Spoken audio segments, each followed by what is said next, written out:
We shall then have a keynote presentation from an academician, Associate Professor Abdul Hafiz Walusimbi, who is a researcher and an expert in Sharia. We shall have a photo moment at 10. We shall have our photo moment at 11 a.m. and then head for breakfast. We shall then have another presentation on the Takaful regulations, which we are disseminating today from the Director Legal of Insurance Regulatory Authority, Francesca Oza.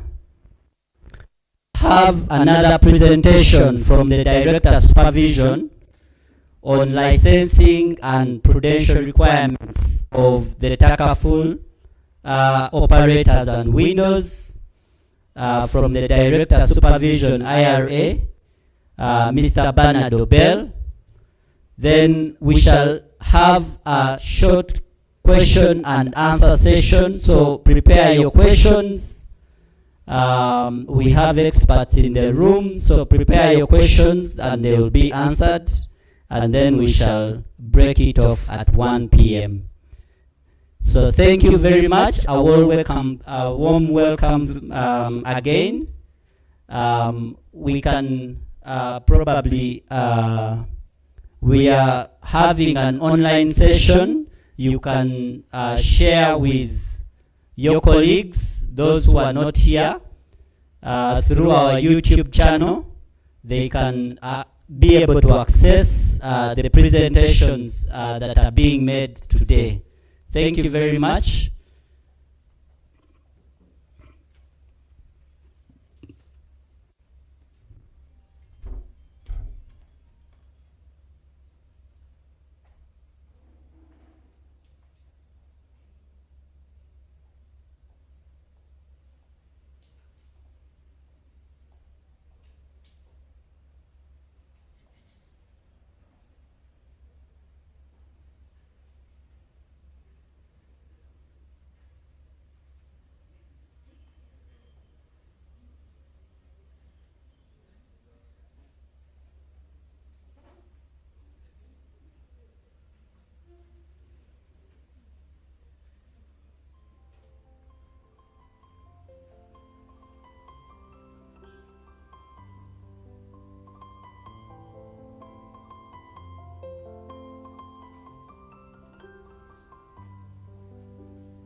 Yeah,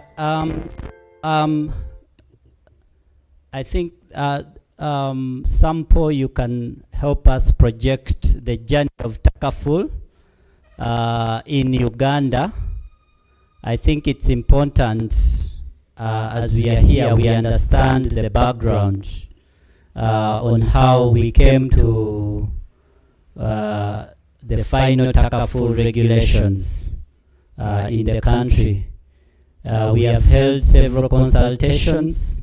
Some of the people we consulted from are here, others are out of the country, overseas. We have had several consultation meetings. That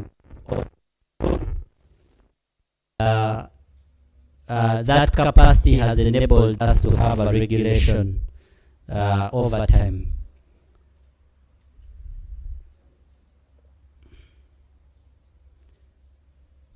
Yeah, in the meantime, feel free to engage, connect, share.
Okay. So this is the Takaful regulatory journey, the journey we've been through until our first Takaful operator's license that was issued, and until our first regulation on Takaful in the country. So around 2018, the Bank of Uganda came up with Islamic banking regulations. Stakeholder consultations were held. Bank of Uganda is already a member of ISBD. That's the International Financial Services Board in Malaysia.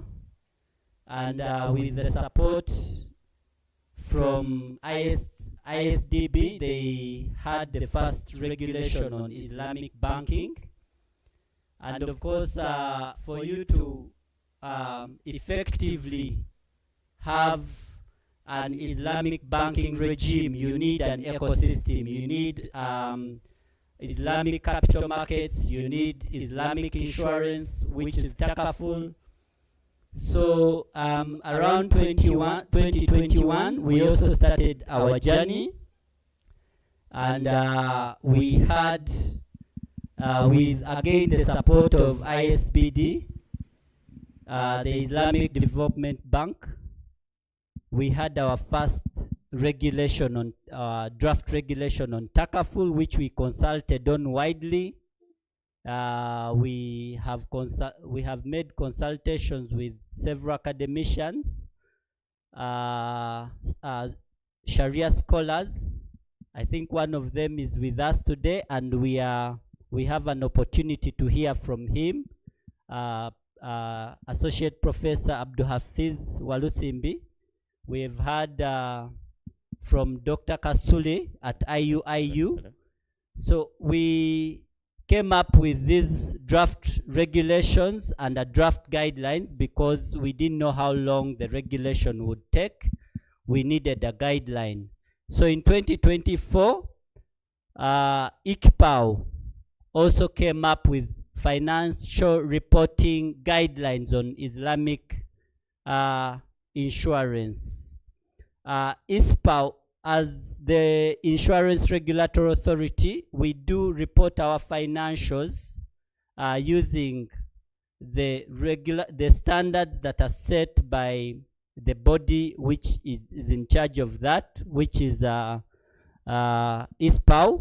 So they came up with financial reporting guidelines on Islamic financing in 2024, and that is what we adopted as our standard in the regulations.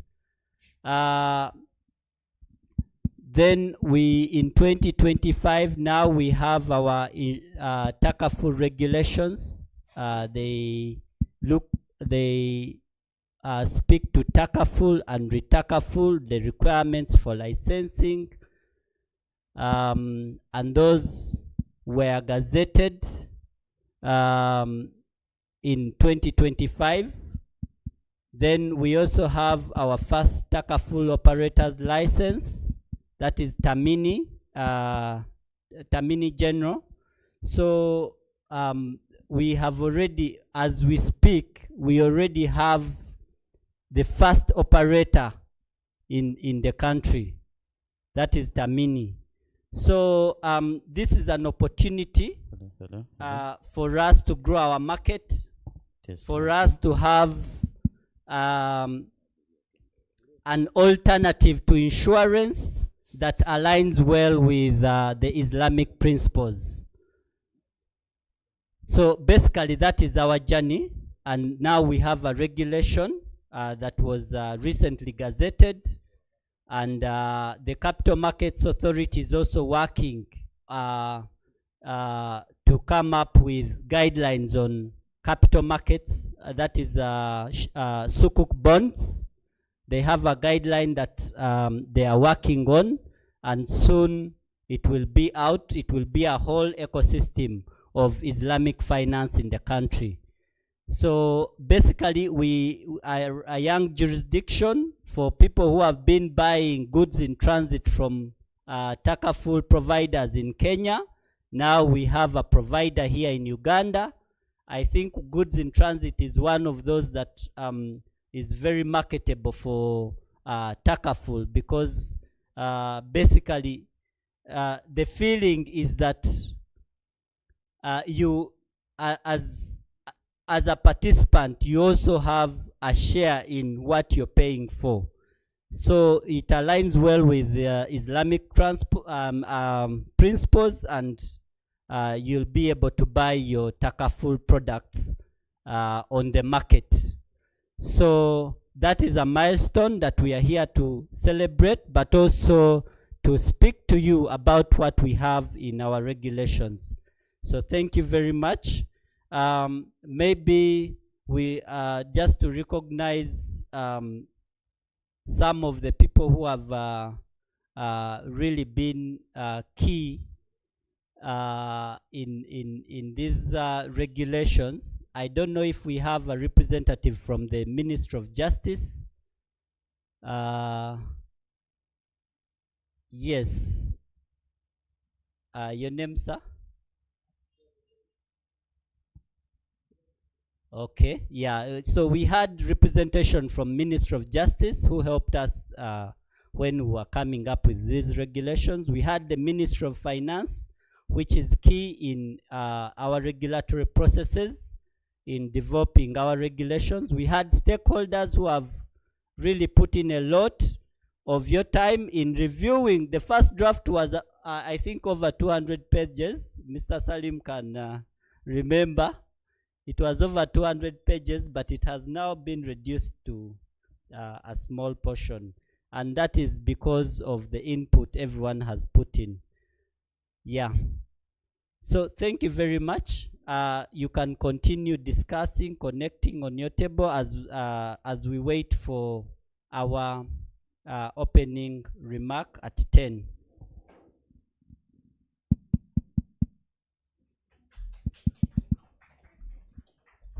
Mic test 1 2. Test 1 2.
I just want to pass on some key information as we are here celebrating Takaful in Uganda today and disseminating our regulations. I would like to inform you that the Insurance Training College has actually developed a fully fledged Takaful program for those who would want to build their capacity in Takaful. The program covers Retakaful, it covers Banker Takaful, it also covers fundamentals of Takaful and the principles of Sharia compliance. So I think you'd be interested. If you're interested in Takaful, you would want to take on those programs. Initially, it was a paper in the diploma in insurance, but it's now a fully fledged program, and you can have Takaful qualifications. So all aspects of Takaful are covered, and I think their next enrollment is in May 2026. Currently, there is an ongoing course on Takaful. So if you're interested, please contact them, visit their website, get more knowledge about what they offer. Yeah, the other information is maybe to talk about the geography of this place. For those who may need to make a phone call, please take just exit on your right behind the lift, and you'll see the respective places for male on the right and female on the left. We have an emergency exit just on my left. In case you hear an alarm, this place is fully guarded, so in case of any fire, you'll hear an alarm, and you'll just exit on my left. That is not to say that there is going to be an emergency, so it shouldn't really worry or scare you.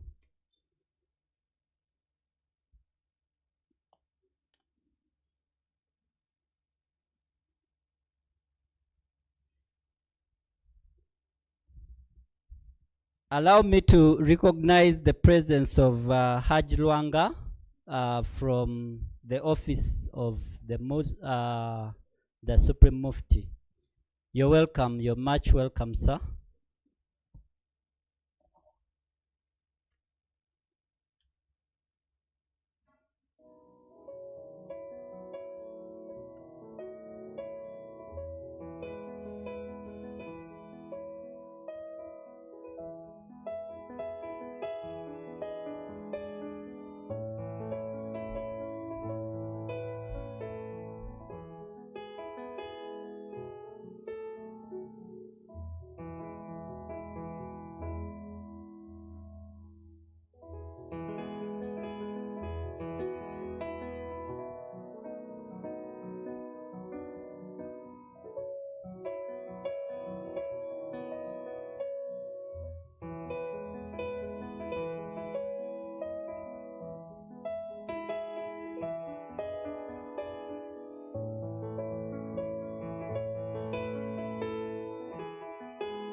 insurance nnungi kuba insurance bw'obanga ofunye akabenje ogenda mu process yayo nekusasula. Insurance esobola okukuwa ebintu bingi iza kubanga ennyumba yo eyide nga wagenda mu insurance nnungi nnyo esobola okuyamba era ennyumba yo nejikuddiza nekusasula ennyumba. Ne PPK eno insurance zino zetusasula nayo bwe mbanga nfunye akabenje insurance enkola ki ensasula bwe mbanga ngoberera amateeka gayo nga begakola ki nga begalagira. Insurance tayina mutawaana okujjako abagiryaza amanya be bajeetera ekizibu naye nga insurance y'amateeka gayo eddiza omuntu singa obeera ng'ofuddeyo osasudde insurance ate ng'ogoberedde amateeka gayo obeera clear. Insurance is like it is there for making recoveries.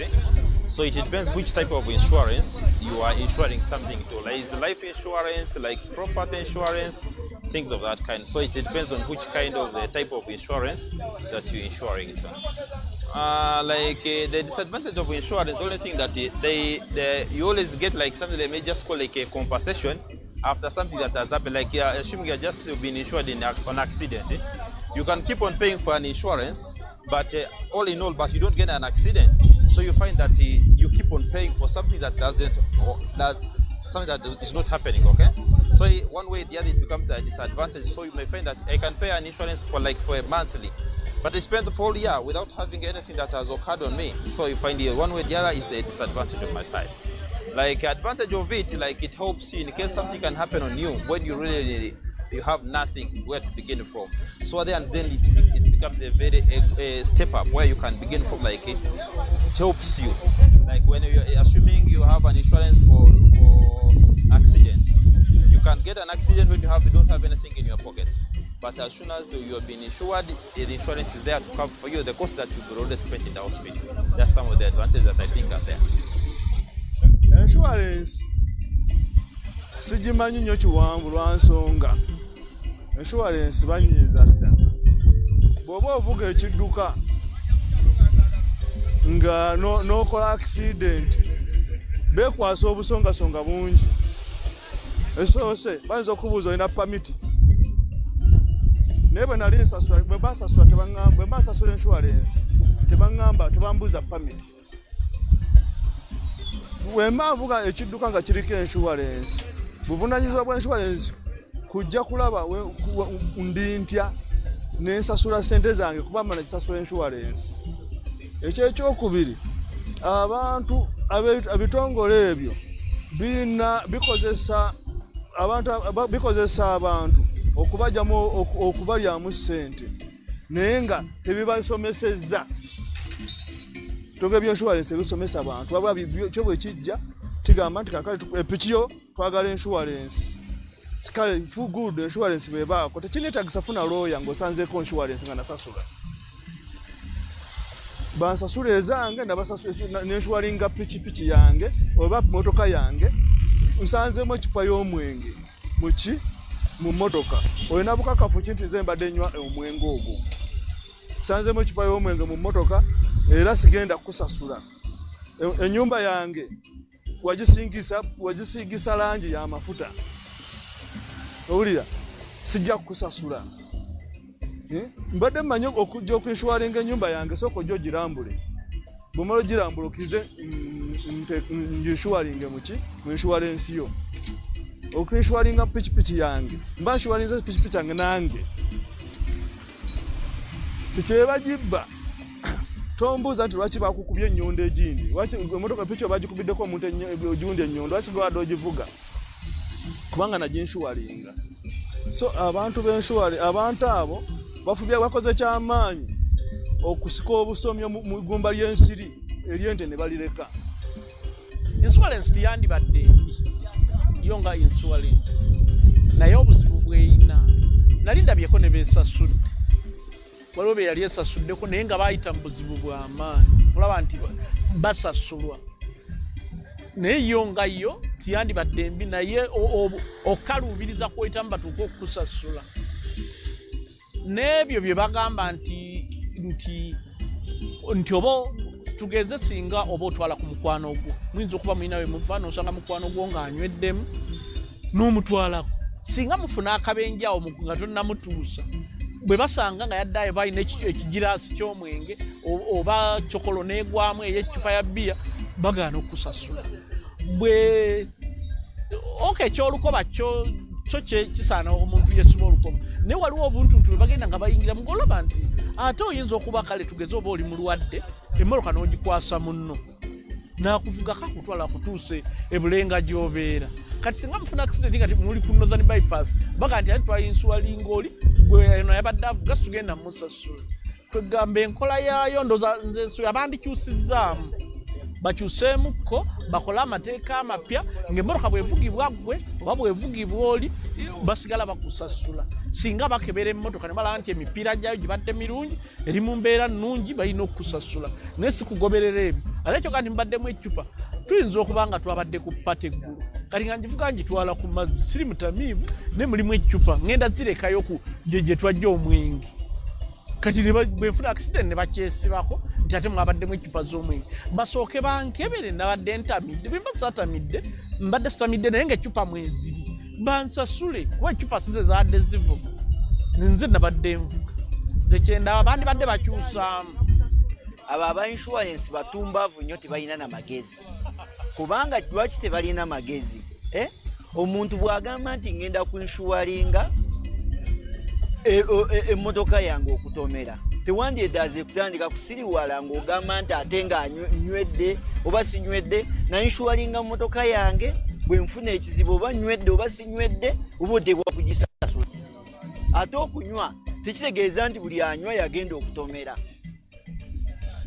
ekyokubiri ekintama ne insurance nze kyovudde olaba nze kati nabivaako ebya insurance ekifo gy'okuwa insurance sente ozitereka mu kabada olw'ensonga bw'omala okuba wabasasula insurance yo bw'omala okufuna ekizibu nga baga nti genda osooka oyiye wojja sente ogikole then olyoka ojje tukusasule balinga bamalaaya omuntu wamuwa omwana wamutika olubuto ndadde sooka ompe sente ndyoke nkuwa omwana wo era nze ebyo ebya insurance byantamira ddala saagala tebiri mu magezi. Yeah, so thank you very much. At this juncture, allow me to welcome and recognize the presence of Alhaj Dr. Kadunabi Ibrahim Lubega, the CEO, the Chief Executive Officer of the Insurance Regulatory Authority of Uganda, who is also our host today.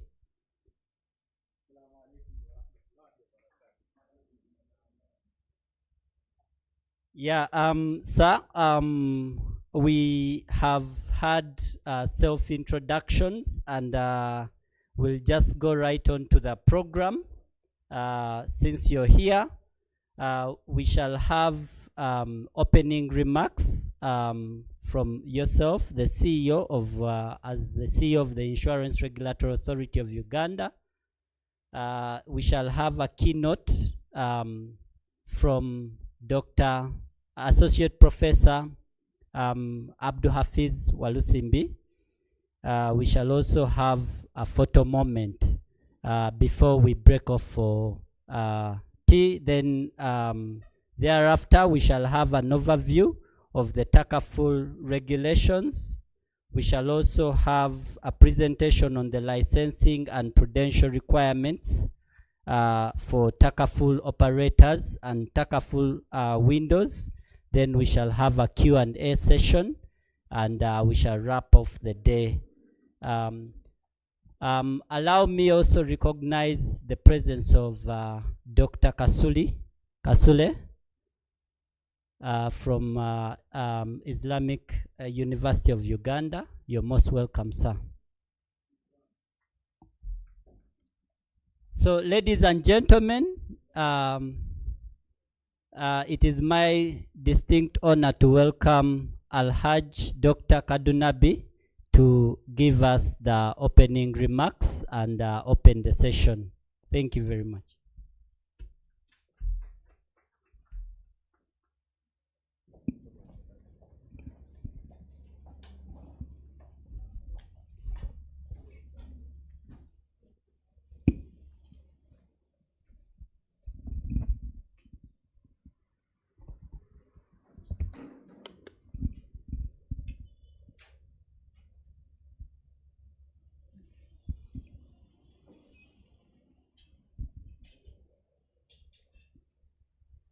the president of Juma and Zokoli, the representative of the Supreme Mufti of Uganda, our keynote speaker, Associate Professor Dr. Abdul Hafiz Olusimbi Sebumba, invited guests, ladies and gentlemen, on behalf of the Insurance Regulatory Authority of Uganda, and indeed on my own behalf, allow me, since we invited you for a Takaful and Retakaful gathering, to greet you by saying Salaam alaikum wa rahmatullahi wa barakatuh. I don't know whether the problem is people have not taken breakfast, or it is a problem of having Shekat Francesca's, and but let me take it like that. On behalf of the Insurance Regulatory Authority of Uganda, and indeed the entire insurance industry, allow me to welcome you to this sensitization and dissemination workshop, which is going to touch on Takaful and Retakaful regulations of 2025, and indeed to inform you that we are here not because of any other thing, but because we want you to be aware of the developments going on in the insurance industry, but particularly those touching on the requirements of Sharia compliant products. Today, we are opening a new chapter in the financial and indeed the social fabric of our nation, where we are going to tell you about the Islamic insurance principles and what we have so far done to date. Indeed, this is not a mean achievement on our side, and we are very proud that we are where we are today. The regulations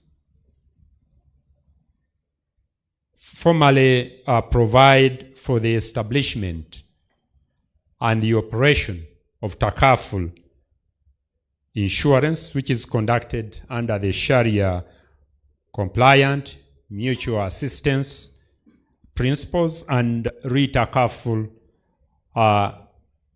reinsurance principles. For too long, if you may recall, Ugandans have been excluded from the insurance products due to religious or ethical concerns because the conventional insurance schemes were not addressing their needs. The new regulations, therefore, present a credible and regulated alternative which is grounded on mutual solidarity, ethical finance, and community support.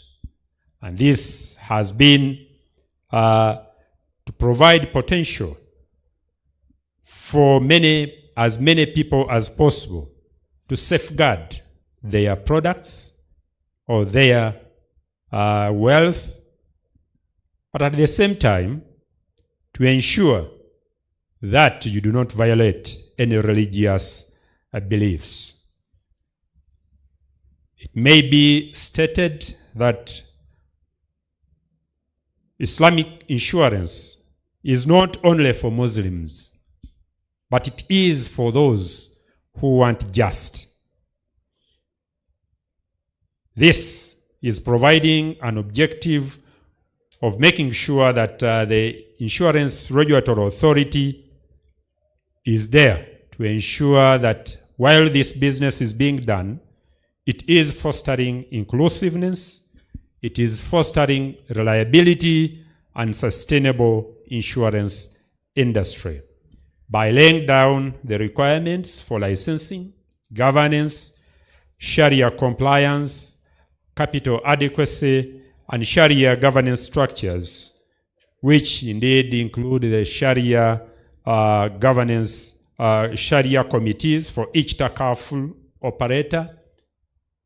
The regulations ensure that Takaful business is conducted professionally, transparently, and in a manner that safeguards the interests of the participants. As I said earlier on, for many years before, people have been asking us that I have been insuring for 10, 20 years, and I have never claimed. But I have never benefited other than me continuing to pay. Therefore, Sharia compliant insurance makes you a beneficiary. If you insure and you safeguard that business well and it makes profits, you also share in that profit. If you are negligent or if you suffer a loss, you must also contribute because you are part of the system. Ladies and gentlemen, according to a report of 2023 on the Islamic finance sector in Africa, the Takaful market remains nascent and free, and it is indeed compared to conventional insurance. Many African countries have only adopted Takaful frameworks.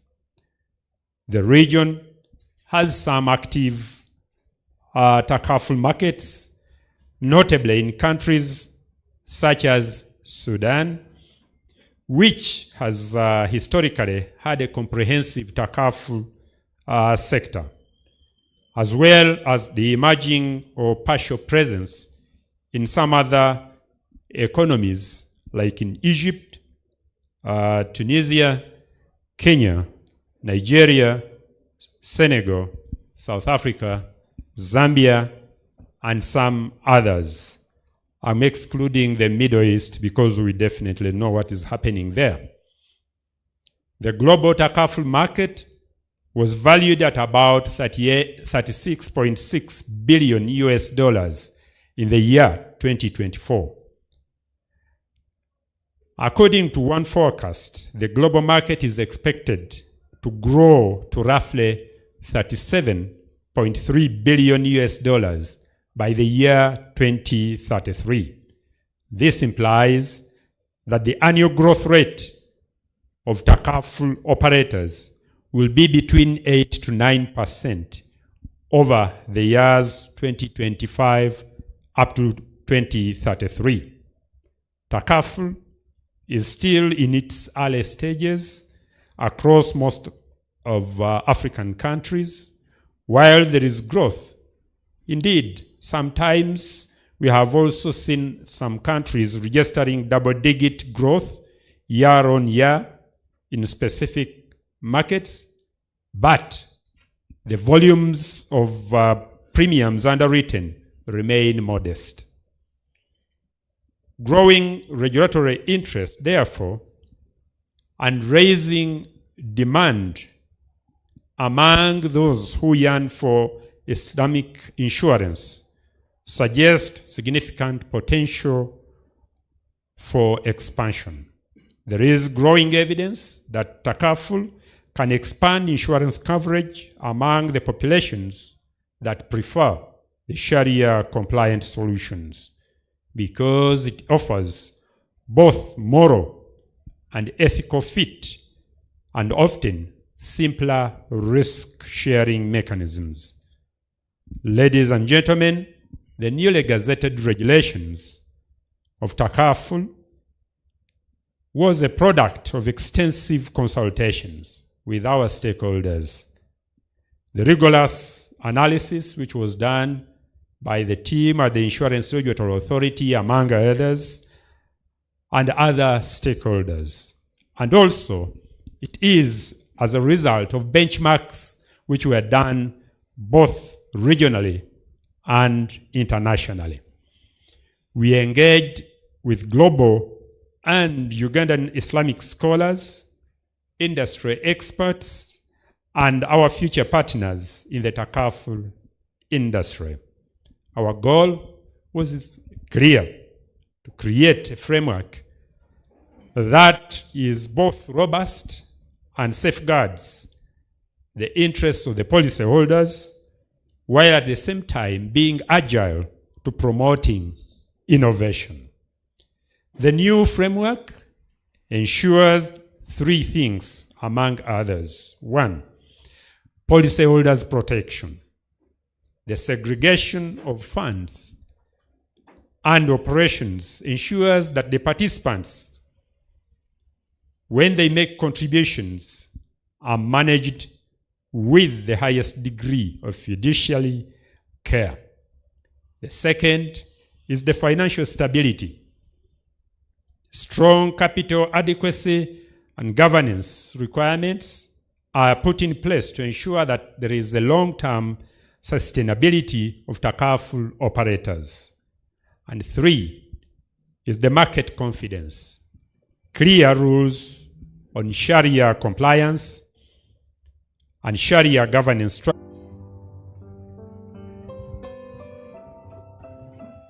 Another round of applause for our CEO. Thank you very much, CEO, for those.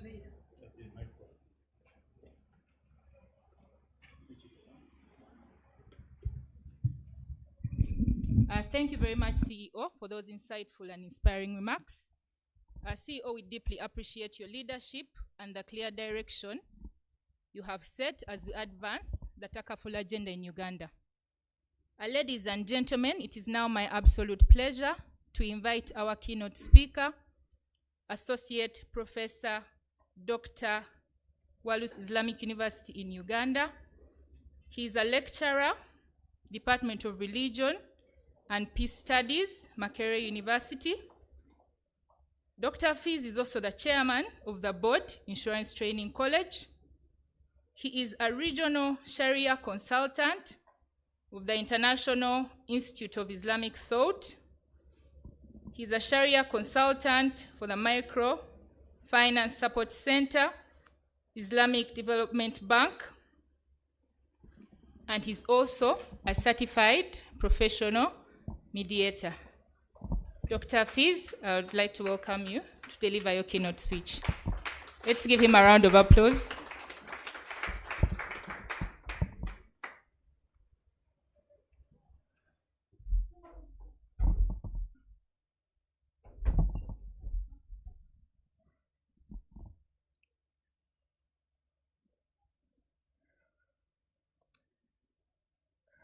May I request the ICT people to display my presentation?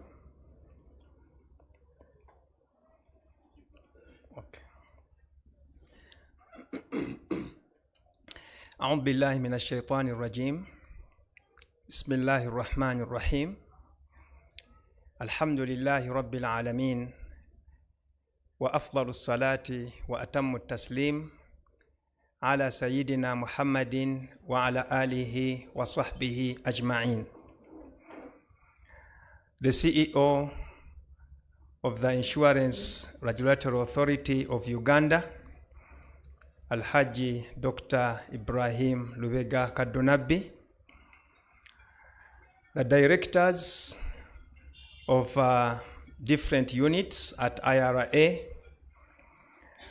the President General of Juma and Zukuli in Uganda, the representative of the Office of the Supreme Mufti, the Director, Islamic University in Uganda, Kampala campus, Dr. Twa Ahmed Kasule, insurance players, representatives of companies, ladies and gentlemen, because we are launching the Takaful and Retakaful regulations, allow me also to salute you with the best salutation. Assalamu alaikum wa rahmatullahi wa barakatuh.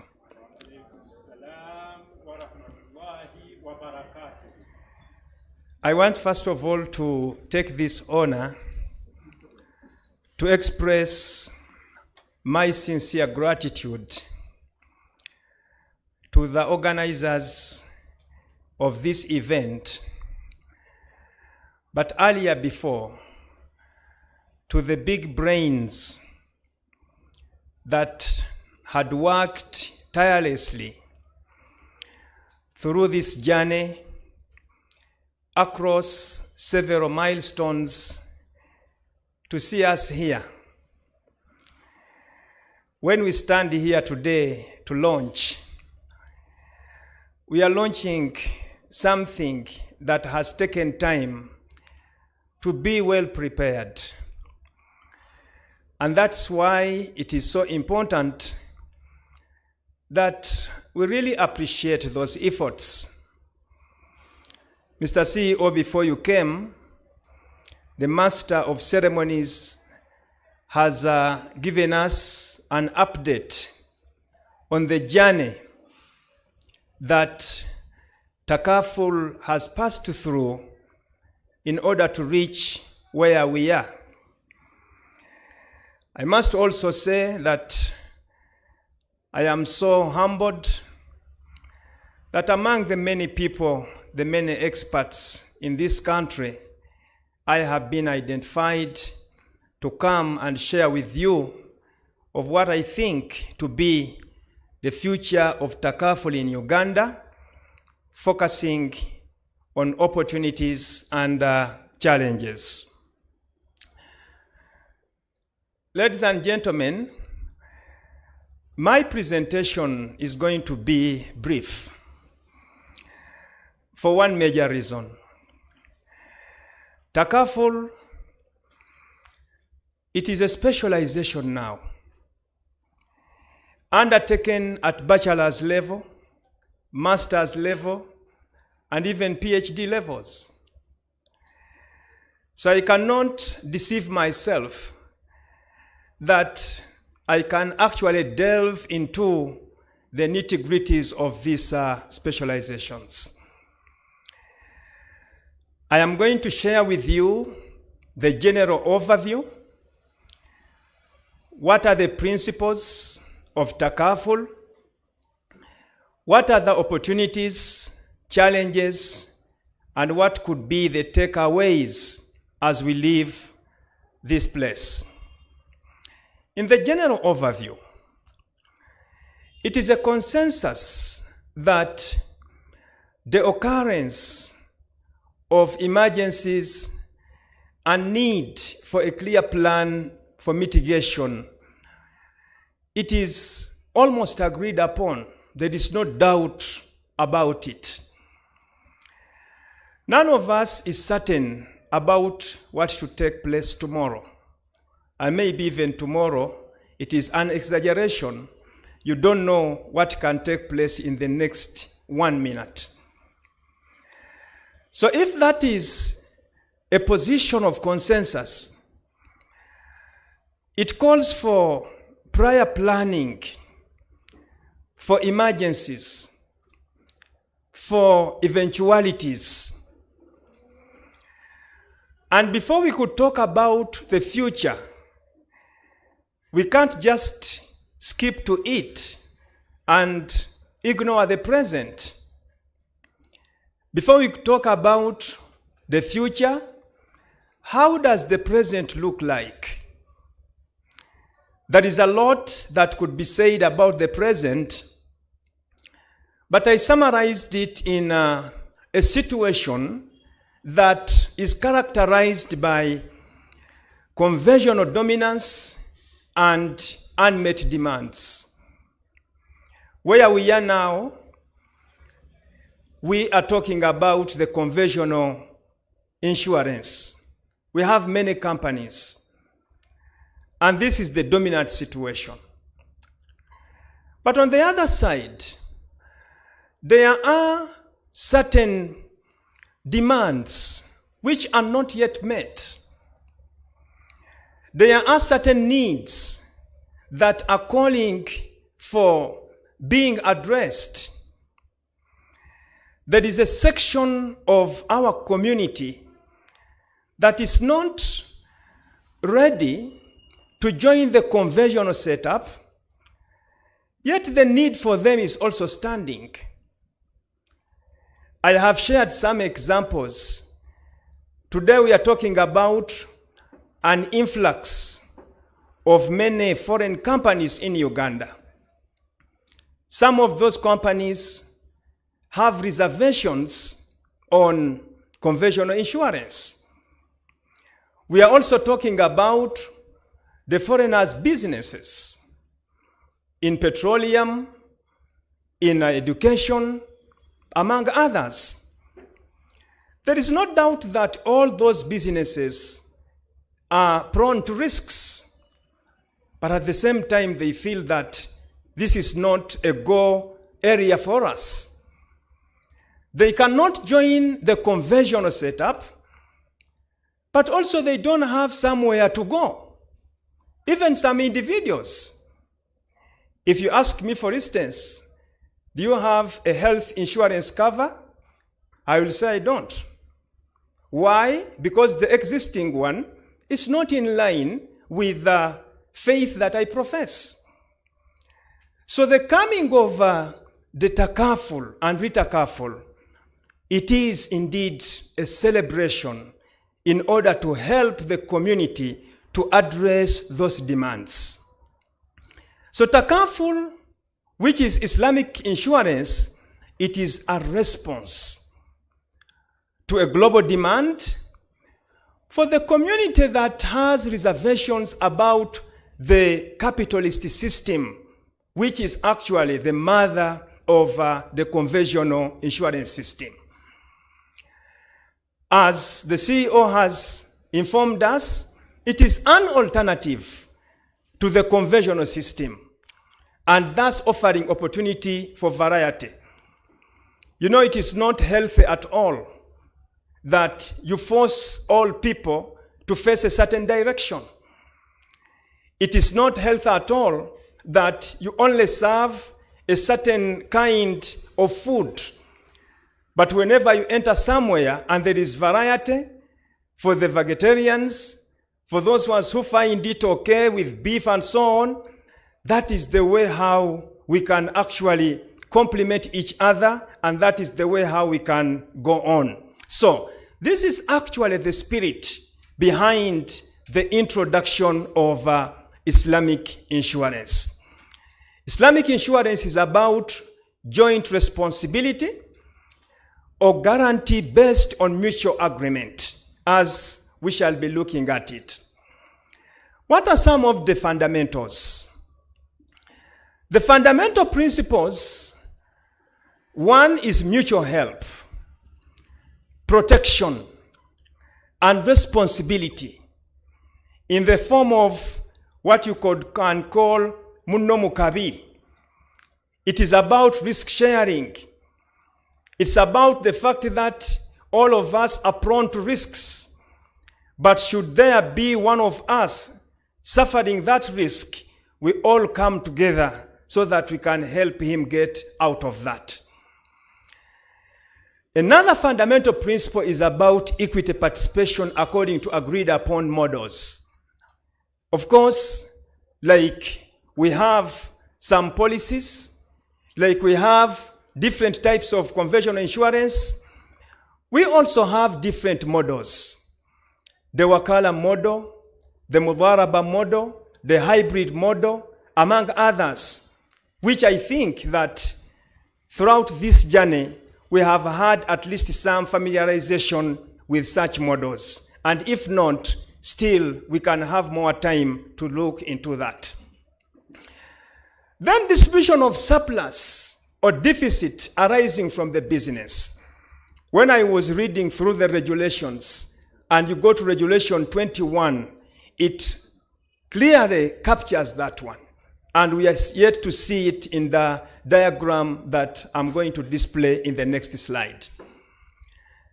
Then Sharia compliance, which comes actually as Rule 18 of the regulations that we have come to launch today. And under this compliance, one, there are certain restrictions. There are certain prohibitions. Sharia does not accept interest-based dealing. Riba is not acceptable. And when we look into the conventional system, in one way or another, there is an involvement of interest. Sharia does not approve gharar, that is uncertainty. And in one way or another, when we try to interrogate the conventional system, there is uncertainty. Sharia does not approve haram investments. So, as you could see that, it is appearing even in regulation number 22 of two of these regulations that we have come to launch. So meaning that if we are to go takaful, those prohibitions must be avoided. At the same time, there are certain do's. If you are to involve or if you are to participate in the Sharia compliant takaful, then ethical values is key. Values such as transparency, because at the end of the day, you will have to disclose. I am happy to read Regulation 17, which talks about disclosure. It is about trust, that is mutual trust. It is about truthfulness. So it is because of those ethical values, and it is because of those prohibitions that we declare this kind of an arrangement to be a Sharia compliant arrangement. Of course, when we talk about it in such a simple way, somebody could think that it is as easy as that. But of course, there is a lot that requires the Sharia committee to be around in order to ensure that each and every step, starting from the product development and so on, the marketing and so on, all of them comply with Sharia. Now, I have chosen that model just to refresh our minds. How does it work? I have just said that there are other models. It starts with the participants. And these participants, they make an agreement that they are going to contribute, to make contributions to a certain pool, which is the takaful pool. And this is now the second step here. Now, once this pool is created, from the Sharia perspective, we need to utilize it. We need to make it work. Because from the Sharia perspective, once money is there, or once wealth is there, it is accumulated and it is just kept, then we shall have to invoke another Sharia issue, and that is zakah. So at the end of it, if you do not invest it, if you do not utilize it, after every year, we shall have a zakah levy. So that's why, once we have this pool here at the contribution, here we shall have the takaful operator, who is now the takaful company here, the insurance company here. So the insurance company here is going to do the work of investing this contribution. That's why you have the investment here. And we are optimistic that the investment, much as it can register losses, but we are optimistic that it can also bring profits. Now, once these profits are realized, we go to the next here. We have another pool here, of course, which is coming from this one. We have our contributions that we made, plus the profits which have been realized after investment. Now, it continues that at the end of it, these participants, of course, you know that they are key stakeholders in this contribution. At the end of it, when we come here, we shall ask ourselves, is there any of the participants who has had some issues that issues or those issues which have been insured against, then we shall make the claims. We shall make the retros, plus something that we would like to maybe have into our reserve. Now, after making all these subtractions, whatever remains as surplus, we shall call these people here so that they can also share out of what has remained. So basically, that is how the Takaful works. Of course, there are some other models, but of course, the most important is that the participants here do not just stop at paying the premiums and that's the end. At the end of it, they shall wait if there is anything here and they shall be party in order to be part of those who benefit from that. So this is the basic model. Having said that, it takes me to the prospective opportunities. Uganda is a secular country, there is no doubt about it, but the introduction of Takaful, it is giving us a lot of hope in form of opportunities. The first is, we are lucky that we are having the supportive regulatory environment. Thumbs up to IRA for the great work that you have done. I know very well that in many situations, products might be there, but there is no any will, whether it is political or whether it is organizational. But the fact that we are here today to launch the Takaful and Retakaful regulations, I think that is a clear statement that our regulator is in for this, not only being interested, but really he wants this thing to be seen in action. So thank you so much, IRA, once again for that. Number two, financial inclusion. We know that we are living in a country whereby we have different communities. As a matter of fact, we have a community which is allergic to the conventional system. The only option they have is either to avoid, and we do not go into any insurance arrangement. If not, we do it forcefully. One time I was sharing with the director of IUIU Kampala campus, and he says that every year the university is supposed to insure its property, the buildings, the automobiles, and so on. But how much is the university paying in terms of premium? And at the end of it, there are also certain standard operational procedures for the university employees to make sure that they protect those properties. So year in, year out, we are paying, and then at the end of the day, that is over. Then we wait for another year. So at one moment, you will find out that we have those communities which feel that, okay, we are getting into this conventional because it is a requirement, we have no choice. But if we had any choice for the introduction of something that we are comfortable with, it shall be highly welcome. So Dr. Twaha, no more excuses. The door has been opened to you and others. So even when we talk about financial inclusion, it is also giving us sector growth. The growth of the insurance sector generally. It is also giving us increased penetration, at least from the 1% that we have always been talking about.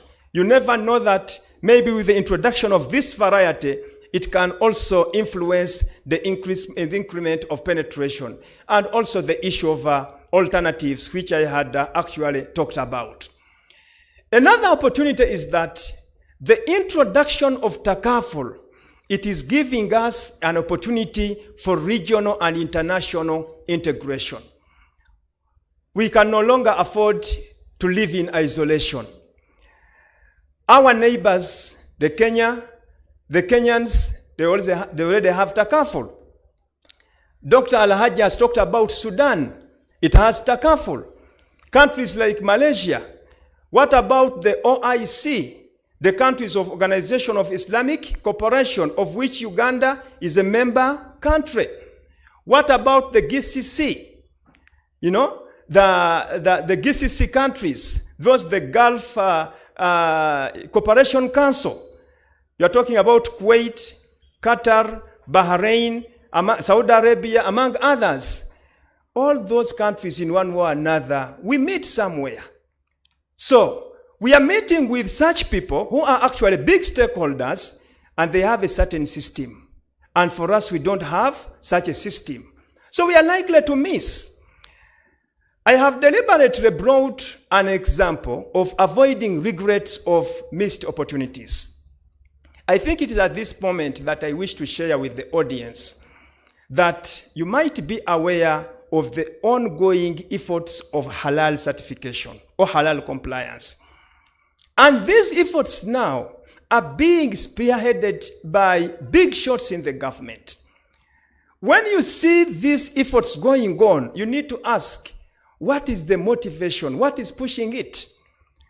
Uganda missed a very big opportunity to export its beef to World Cup in Qatar, simply because of lack of halal compliance. Should we wait to miss such coming opportunities to start Takaful? Thank you so much once again, IRA, that by the time those opportunities come, we cannot miss them the same way we missed when it came to halal compliance. The final prospective opportunity in the interest of time is knowledge and innovation. Of course, once we have Takaful, there are new courses that are going to be introduced. Some of them have already been introduced. In the Insurance Training College, where I am the board chair, we had already looked forward, and we have introduced the Takaful certificate, the Islamic Insurance Certificate. IUIU, it's already having a Department of Islamic Banking and Finance. And who knows, after seeing that Takaful is now a reality in Uganda, many other knowledge and innovational opportunities are yet to come. And also, we are also broadening the scope of innovation awards. I will be one of those who shall be much interested to see that in the annual innovation awards that is always made, or it is prepared, organized by IRA, we shall also be seeing some people innovating in Takaful, because I know it's possible. The fintechs. And once we have these innovations, we shall be affirming Uganda's potential impact for Islamic scholarship and benchmarks. Maybe this is something that some people don't know.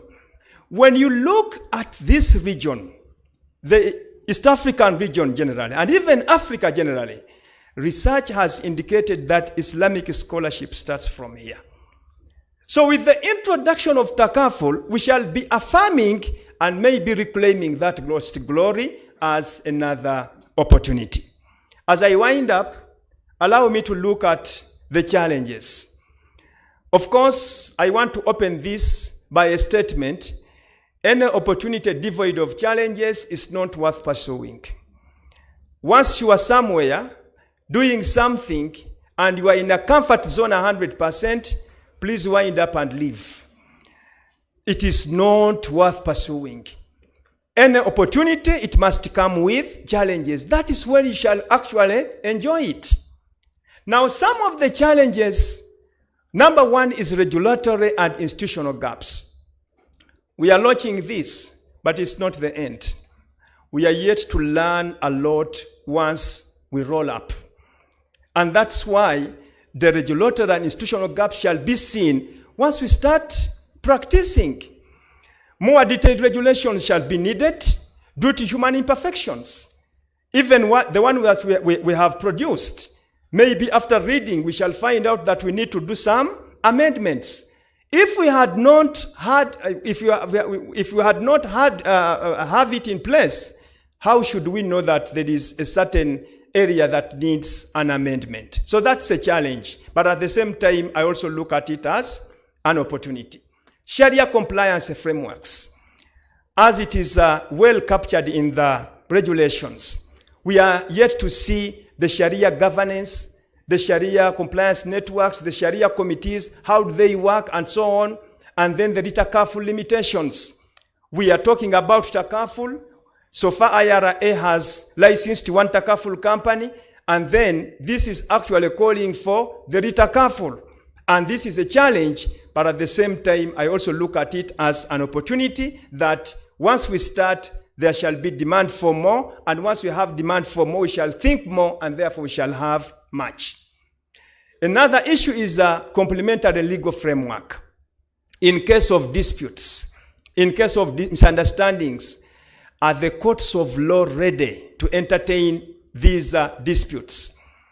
The insurance tribunal, is it ready to entertain disputes which are going to arise from the Takaful? Maybe it shall require that they will have to hire a Sharia expert to be part of that tribunal, which is a challenge, but also I look at it as an opportunity. Another issue is a change of mindset. As a matter of fact, many of us are comfortable with the status quo. We don't want to change. Even when you see an opportunity coming and slapping your face, still you don't want to turn to it. So we are still having that challenge of being comfortable with the status quo. We don't want to change our mindset because of the long time penetration and satisfaction with the conventional insurance.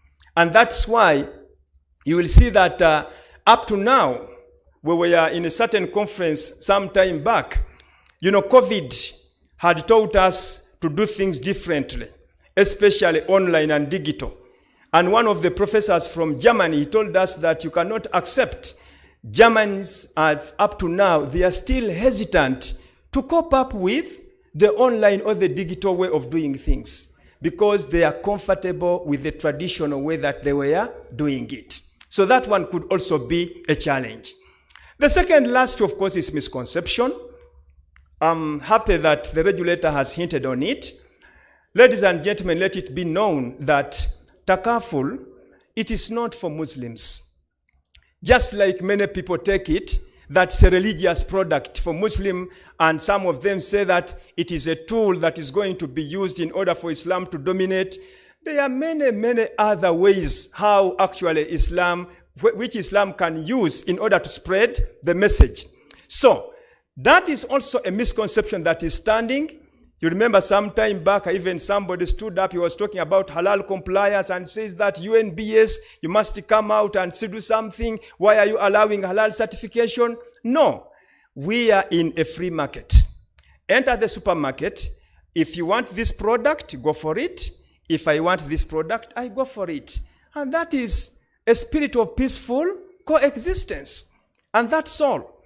So there is no any problem for a member of another faith to choose Takaful. That is if he feels or she feels that that is what gives him or her comfort. So it has very little to do with being a Muslim product. It is a product that can be consumed by any person irrespective of the religious affiliation.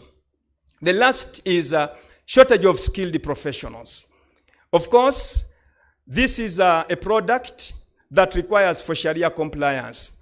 At IUIU, the Department of Sharia, which I'm heading, we are doing a lot in order to produce Sharia graduates who, by the way, shall need specialized training in Takaful. So, at the moment, we might be suffering from that shortage, but along the way, the moment the demand is there, we shall also have to pull up our socks to see that we meet that demand. And of course, finally, which is known as limited awareness and understanding. Our communities are not yet sensitized, but along the way, we shall see how we can surmount that one. Finally, what are the takeaways? One, stakeholder engagements. These are some of the recommendations that I would like to make in this keynote, that it is a continuous process, that we need to continue engaging the stakeholders through the workshops, the symposia, the galas, among others, so that Takaful is known side by side with the conventional insurance. Number two is international and local participation and training. I had already said that ITC had already started the Takaful certificate. IUIU is already having some courses. Even across the borders, there are many, many other participations that we need in order to see that this one takes root. The third is multi-sector engagements. Of course, the insurance sector, it cannot act in isolation. It needs to engage other sectors. For instance, education, which personally I see as a potential client when it comes to Takaful. We have many academic institutions, especially established by Muslims, and they really feel that Takaful could be better for them. So we need to engage such people, and also we need to engage other sectors like the judiciary. I am happy also to announce that on Saturday, this week, the judiciary, the Muslim Judicial Association, they are going to launch the Juma Circle. Juma Circle means that they are launching a circle that is Sharia compliant. These are some other sectors that we really need to extend it to, so that should they have insurance issues, we are there and we are ready to serve them. The second last is strategic global partnerships. Of course, with established players within this region and even at the global level. Finally, mass awareness and sensitization in order to increase the penetration and also to refute the misconceptions about it. In conclusion, I have some few brief statements. Number one is, it is our time to take the risk. If the insurance companies were insuring against risk, I think with Takaful, let them also open so that they can take on this risk for better benefit. Number two, let us at least begin with a step. I have seen in the regulation there is a provision for windows. If you cannot go fully fledged Takaful system, then start with the window, and along the way, after mastering the etiquettes of the game, then you can go full blast. And then the third is, we are at your service. Of course, Takaful, generally, it is centering about Sharia compliance. And my being here as a Sharia expert, as the head of Department of Sharia, it is a clear statement that we stand side by side with you so that we can see this dream coming true. I want to emulate my predecessor, and I had seen him several times, always concluding the speech with quotations. So let me also open a quotation by David McCullough Jr. It says, "Climb the mountain not to plant your flag, but to embrace the challenge. Enjoy the air and behold the view. Climb it so you can see the world, not so the world can see you." I know the brilliant brains have understood it. Thank you so much. And once again, I'm grateful for this opportunity.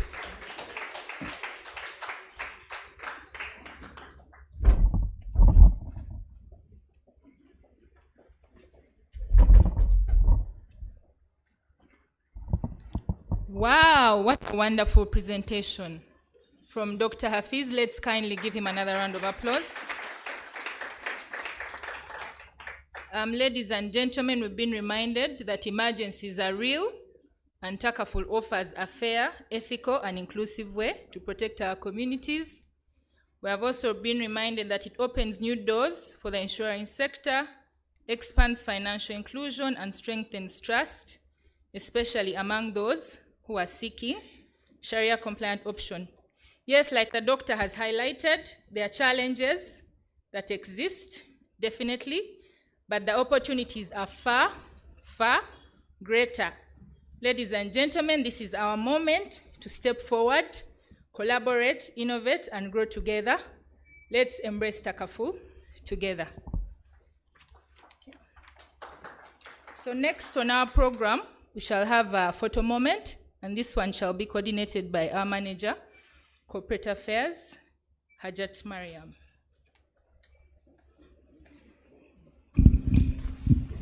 Maybe as Mariam is taking to the podium, I have been reliably informed that the Mufti of Uganda is represented by Mr. Yazid Katurebe.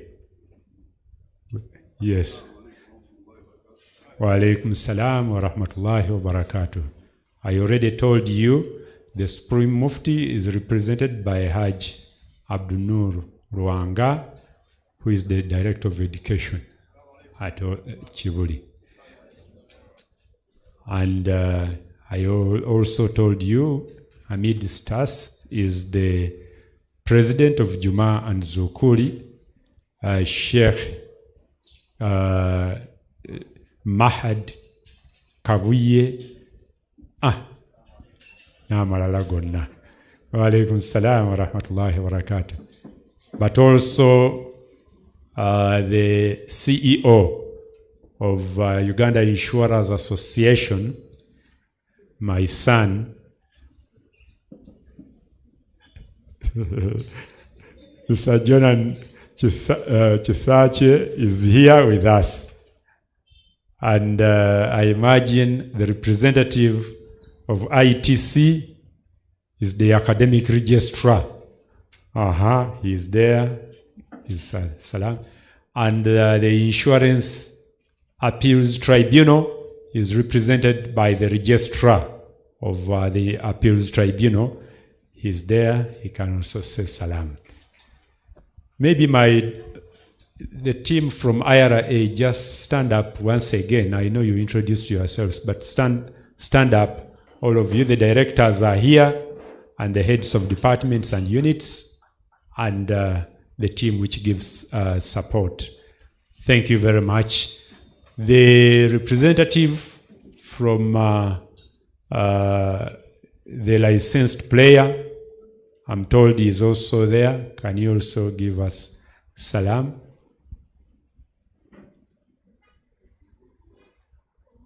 Salam Bank. It is Salam Bank. What about the licensee?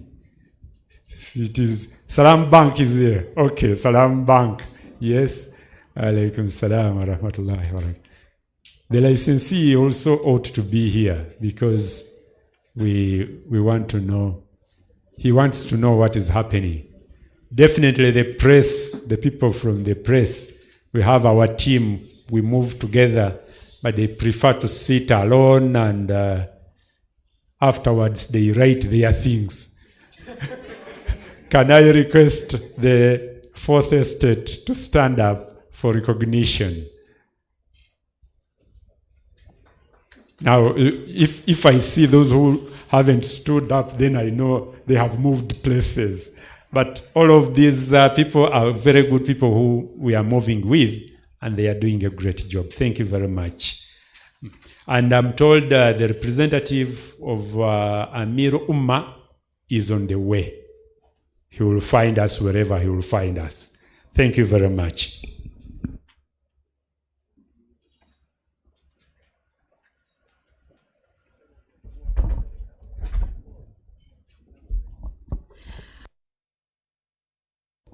Assalamu alaikum wa rahmatullahi wa barakatuh. Good morning once again, and thank you, CEO, for recognizing all those distinguished guests that have come to attend this honorable engagement.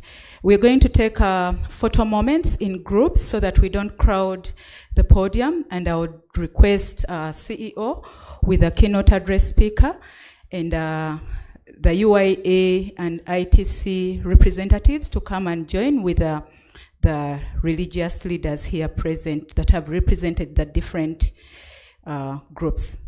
CEO and Dr. Hafiz, CEO UIA, the representatives from Uganda Muslim Supreme Council, representative from the President, Juma Zukuli, the President, yes. And then, someone help me push this side. ITC representative, not the chairman, but the ITC representative.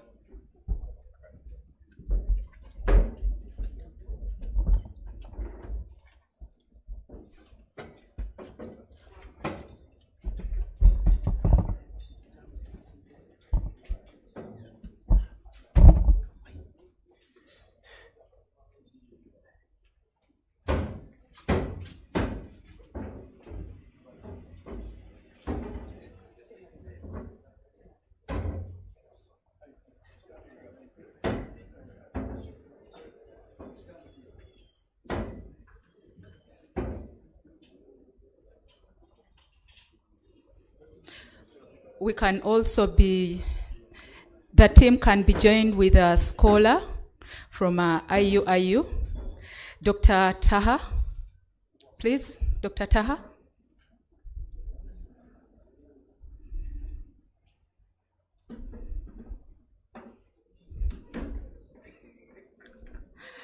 The photographers tell us whether that is enough space to have. We also recognize Dr. Ashraf Mutaguya.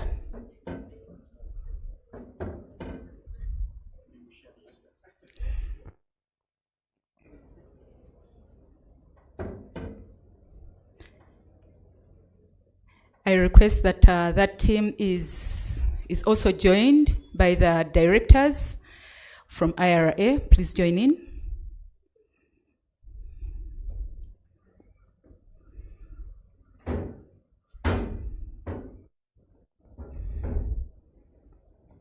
And I'll also join the team.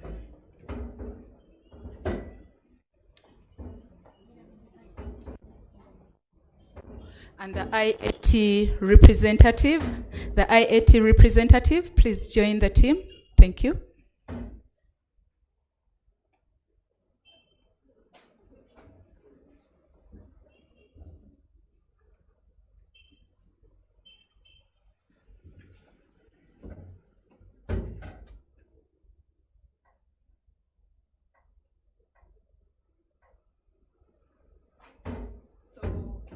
The directors take their seats. I request the CEOs here present.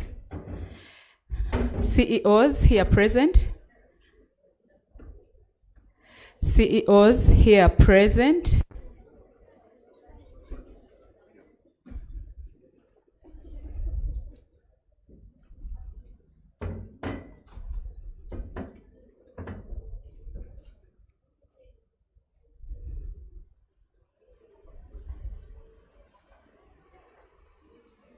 As the CEOs remain there, they can be joined by all the industry representatives. Let's get the industry representatives that are here. All insurance industry representatives. Our invited guests, please come and join. All our invited guests.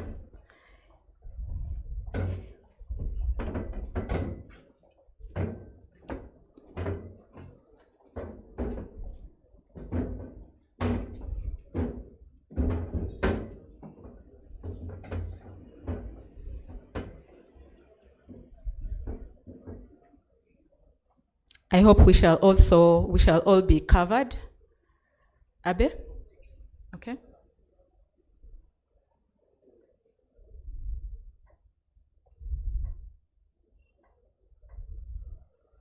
Thank you. I take the opportunity to invite the IRA legal team and supervision team that worked tirelessly to this achievement. Okay, the whole IRA staff here present. CEO has asked that you all join in. That's recognition for the effort that you have done in having the regulations and having the first Takaful insurance company get licensed. Ladies and gentlemen, this is the team that has worked tirelessly to see that we have the regulations in place. We can create two lines. We can create two lines so that we can all fit in. We know we have those that are Marcos, maybe you come this side because I also have to find where I go. Are we all there? Okay.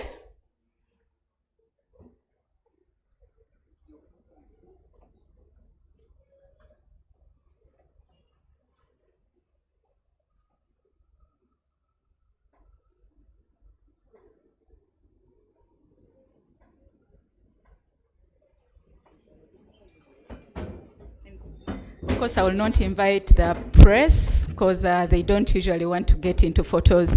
We can now hand back to the MC for the day. I thank you so very much for this moment. Thank you. The press, I know you would like to have a few questions with the CEO. We've organized out so that our guests can continue with the program. I know we're going to have the CEO and the keynote speaker for this interview. Thank you so much. Michael? Okay, thank you very much. So we are going to have our tea break, and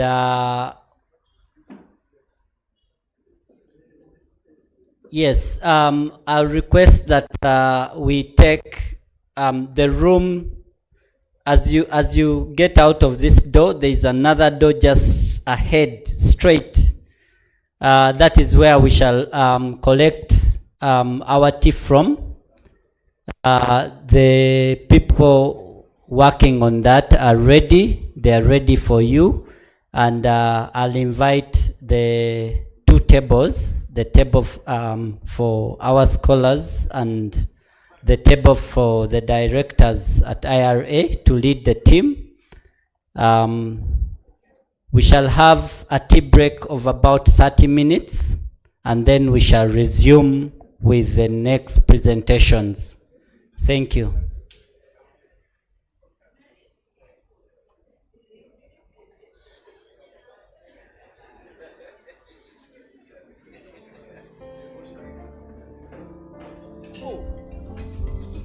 Insurance zemyaka gyevugidde mmotoka ne third party ne compress nenetadde ku mmotoka sijina kyenjeetaagako if possible byandiviriddewo ddala kubanga bw'ofuna bw'otomera omuntu mukale akamotoka oba muntu bwagwa mu mmotoka yo nga eriko third party insurance bagamba sasula omuntu polisi nekwala nenkusiba mbadde ndoza bwe ntomera omuntu ng'oyo oba bwagwa mu mmotoka yange insurance omuntu yandadde adinga ne mu insurance nemusasula nze ne bandeka lwaki bagamba tesasula omuntu kati eba ennyambaki genda ku comprehensive tuziteekako nomala omwaka tunakyofunye tofunyemu buzibu tofunyemu ki lwaki banziza at half of the money zinasasulayo kubanga bayinza nga mmotoka tuinsurance miliyoni 2 omwaka at least bwe nandimazeeko banga sina kyeclaiminzeeyo bandi banzirako at least ekitundu nga miliyoni 1 2 insurances otambula n'omwera ne bukugwa ku magulu ng'ogenda oclaiminga mungenze kusaba kyobwa abantu bafuna accident batagenda kuclaiminga sente n'emu kubanga insurance ekutambuza n'okoowa n'otuuka n'ogga nti wa ekyekyande kiringa era bya kooti ne bwogera mu kooti nti ejja kusasula bakusasula bya insurance babbi insurance temuli magezi senga sibaka byandiviiriddewo dda kuba tetulina kyetufunamu nze ng'omugoba sina kyenjifunamu yeti njisasudde at the end of the day nemusaabaze netalina kyagifunamu kati ani alina okufunamu be bafunamu ba gavumenti wano munnaffe yafuna accident wano yafuna accident mmotoka ye ne banditomera n'atomera omummotoka y'oli insurance yandibadde ekwata emmotoka zombi nezisasula ye n'akivaamu kuba yateeka comprehensive bamuwaako sente zize oli tebamusasula ensobi gye yakola n'akola emmotoka ye eyo oli tyagikola oli kyeyakola ng'akwata mmotoka ye nga gikuba ku poliisi emmotoka y'omukwano gwaffe yabula n'okula after now lwakuba gamba nandibadde ndiwa ne kampuni eyo tekyala nafuna emmotoka ffe ya kampuni yafuna accident 1 era insurance y'emu eyo negaana otusasula era bamala genda mu national insurance biki sima users biki ebyo Uganda national insurance users oba ekibuga ekitongole by'insurance kyekyatuyambako tusasula naye nga insurance zonna okusasula abantu oba okusasula emmotoka babonyaabonyezza abantu era kyokula ffe emmotoka twazibakuleko comprehensive ne buno busade pate senga teeka nti teeka olina oteeka oditeekako sate tuteekako insurance terina mugaso batubonyaabonyezza nnyo kisoboka gavumenti yandibijjeewo tetulina kye tufunamu nze omukuba sifunamu n'omusabaze tafunamu oba gwe ntomedde ba munnange kati eyambaani insurance etuyamba nti singa ngifunye nga gavumenti eginfunidde etuyamba polisi obutatukwata ku kkubo okuba nti ngiyina naye netuyambako nti singa oba ofunye obuzibu nga bakutomedde ofunye accident ekisinga obukulu tebatuyambako awo olw'ensonga nti abakutomedde asobola okusinga amagezi n'akola ki ne batakusasula musango ne gukusinga naye ng'ate olina emisolo so akutomedde asobola okusinga simanyi lwaki naye nga ye etuyamba olw'ensonga poliisi weba egirabyeko ku piki tesobola kukwata. Insurance nimanyeko, it means maybe insuring yourself, your life, and your property. Mostly they have not done anything because most people suffer, most people suffer because they are not being insured, and begamba bafuna ebizibu naye tibayambirwa. As in when someone gets a problem, kufuna insurance, as in the insurance people coming in, it takes a long process or they don't come completely. Nze nandirabye oba nanditeesezza bwe nti before omuntu nga tannaba kuyingira mu kampani eyo nakuteekayo sente ze yandibadde nga kampani nga yo kampani esooka nesomesa abantu ne bategeera kiki ddala kye bagenda okukola ki okuyingira. Olwaleero abantu baffe basomyeko, aba tebakoze eki tebasomyeko, naye ate kwaba basomyeko era osiŋŋaananga 70% asobola okulaba oluzungu ng'asobola okusoma bulungi naye nga tasobola kutegeera biki bakoze eki biki bye bategeeza mu lupapula olwo. So kaakati kyalibadde kyavunaanyizibwa nga kampani nesooka ejja nesomesa abantu, omuntu n'asooka nnyonnyoka n'ategeera omugaso gwa insurance, n'ategeera obuwaayiro bonna obukola ki obukwatagana ku insurance, nti bw'okola bw'oti tujja kukuyambira wano, bw'okola bw'oti tujja kukuyambira wano, bw'okola bw'oti tujja kukuyambira wano. So kati mu mbeera eyo nti kampani yandibadde esomesa abantu, ate n'abantu bennyini ne bafaayo okuba nti bamanya kiki kye bagendamu nga tebannaba kuteekayo ensimbi zaabwe. Abantu bangi wakati Uganda abantu babanyaze olw'okuba nti mu mbeera gye batategeera, olulimi tebalutegeera lubakalubiriza ne babanga abantu bakoze eki beetamu ekintu. So mu mbeera bwetyo wekiri buze wendaba esebo kati so abantu basomesebwe n'abantu bategeere kiki bakola ki, ate na bano kampani nga yo ebeere ya mazima nti kyebegambye omuntu ng'ekimugambye nti nja kukuyambira wano nja kukuyambira wali, kampani ebeere ya mazima etuukirize kyebekoze eki. Ekisinza okuba nga kitamanya ga kampani ezo kyamazima gakola ki, amazima gabula. Kati abanoga kusinga nti wagenda okuyambibwa yekwasa kali n'abanga abantu bakoze eki tebayambiddwa. So nga ate omulamwa ga kampani guba gwatandikibwawo kuyamba baki, omulamwa gwayo mulamwa mulungi naye obuwaayiro bateekateekamu oba olumu bulemesa abantu. Insurance kyengimanyiiko eyamba abantu. Ekyokubiri etusevinga mu bizibu nga twagudde mu buzibu mu bubenje nga ki. Ekyokusatu inshuwa kyengimanyi nga gw'omuntu wafudde abaana bo bakola ki, balina engeri gye babenefitingamu, balina engeri gye bafunamuko. Ekyokusatu kati bwemba nfunye nga accident oba nga ki, bajja ne bandaba mu ddwaliro then ne bakola ki, ne balaba bwendi ne bampayo kasente kange kenkoze eki. Naye ekizibu kyesitamanyi engeri gye bakola mu insurance. Ate ekyokusatu maama bw'aba omukadde nnyo oba nga alina ebulwadde afunye attack oba pressure oba ki, enshiwa esobola okukola ki kuyamba, kubanga kisinziira ku ki ku akawunti yo. Kati nganze nina akawunti mu banka Finance Trust Bank. Finance Trust ye banka yange. Kati nagula youth account eyo senga manjagala okuddayo ku ssomero balina engeri gye basobola kunsupportingamuko katono kubanga batuyigizaako ku byenshuwa ebyo byemmanyi. Insurance nze manyi nti no bantu abalina ku ssente be bagula akawunti ne bateekayo ssente zaabwe bw'aba afunye obuzibu inikeso oba yaguddewo ya bulamu bw'alwala eba esobola omujjanjabako. oba motoka ye weba efunye obuzibu nga gye yataddeyo ne bamuliyirira. Kyekyo kyemmanyiko kyokka naye nze mmanyi nti abagagga be babisobola ebyo, naye omwavu simanyi oba kisobola oba nedda.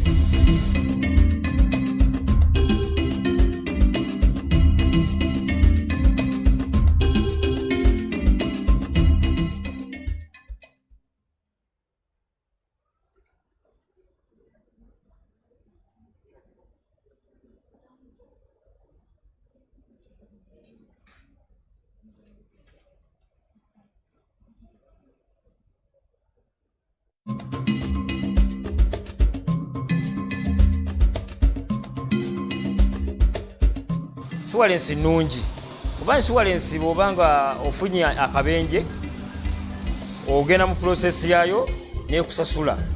Insurance esobola okukuwa ebintu bingi, iza kubanga ennyumba yo eyide nga wagenda mu insurance. Insurance nnungi nnyo esobola okuyamba era ennyumba yo negikuddiza nekusasula ennyumba. Ne pikipiki eno insurance zino zetusasula naye bwe mbanga nfunye akabenje insurance enkola ki? Ensasula. Bwembanga ngoberedde amateeka gaayo nga begakola ki? Nga begalagira. Insurance teyina mutawaana okujjako abagiryaza amanya be bagireetera ekizibu, naye nga insurance ya amateeka gaayo eddiza omuntu singa obeera ng'ofuddeyo osasudde insurance ate ng'ogoberedde amateeka gaayo obeera kiriya. Insurance is like it is there for making recoveries. So it depends which type of insurance you are insuring something to. Like is life insurance, like property insurance, things of that kind. So it depends on which kind of type of insurance that you're insuring to. The disadvantage of insurance, the only thing that you always get like something they may just call like a compensation after something that has happened. Like assuming you're just been insured in an accident, you can keep on paying for an insurance, but all in all, but you don't get an accident. So you find that you keep on paying for something that something that is not happening. Okay. So one way or the other it becomes a disadvantage. So you may find that I can pay an insurance for a monthly, but I spend the whole year without having anything that has occurred on me. So you find one way or the other is a disadvantage on my side. Like advantage of it, like it helps you in case something can happen on you when you really you have nothing where to begin from. So then it becomes a very step up where you can begin from. Like it helps you. Like when you're assuming you have an insurance for accident, you can get an accident when you don't have anything in your pockets. But as soon as you have been insured, the insurance is there to cover for you the cost that you've already spent in the hospital. That's some of the advantages that I think are there. Insurance sigimanyi nnyo kiwanvu lwa nsonga insurance banyiiza dda. Bw'oba ovuga ekidduka nga n'okola accident beekwasa obusongasonga bungi. Esoose bayinza okubuuza olina pamiti, naye bwe nali nsasula bwe basasula insurance tebambuuza pamiti. Bwemba nvuga ekidduka nga kiriko insurance, buvunaanyizibwa bwa insurance kujja kulaba ndi ntya nensasula ssente zange kuba mala kisasula insurance. Ekyo ekyokubiri, abantu ebitongole ebyo bikozesa abantu okubajjamu okubalyamu ssente naye nga tebibasomesezza.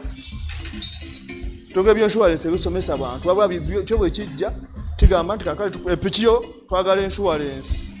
Sikale fu good insurance bebaako tekineetagisa funa lawyer ng'osanzeeko insurance nga nasasula.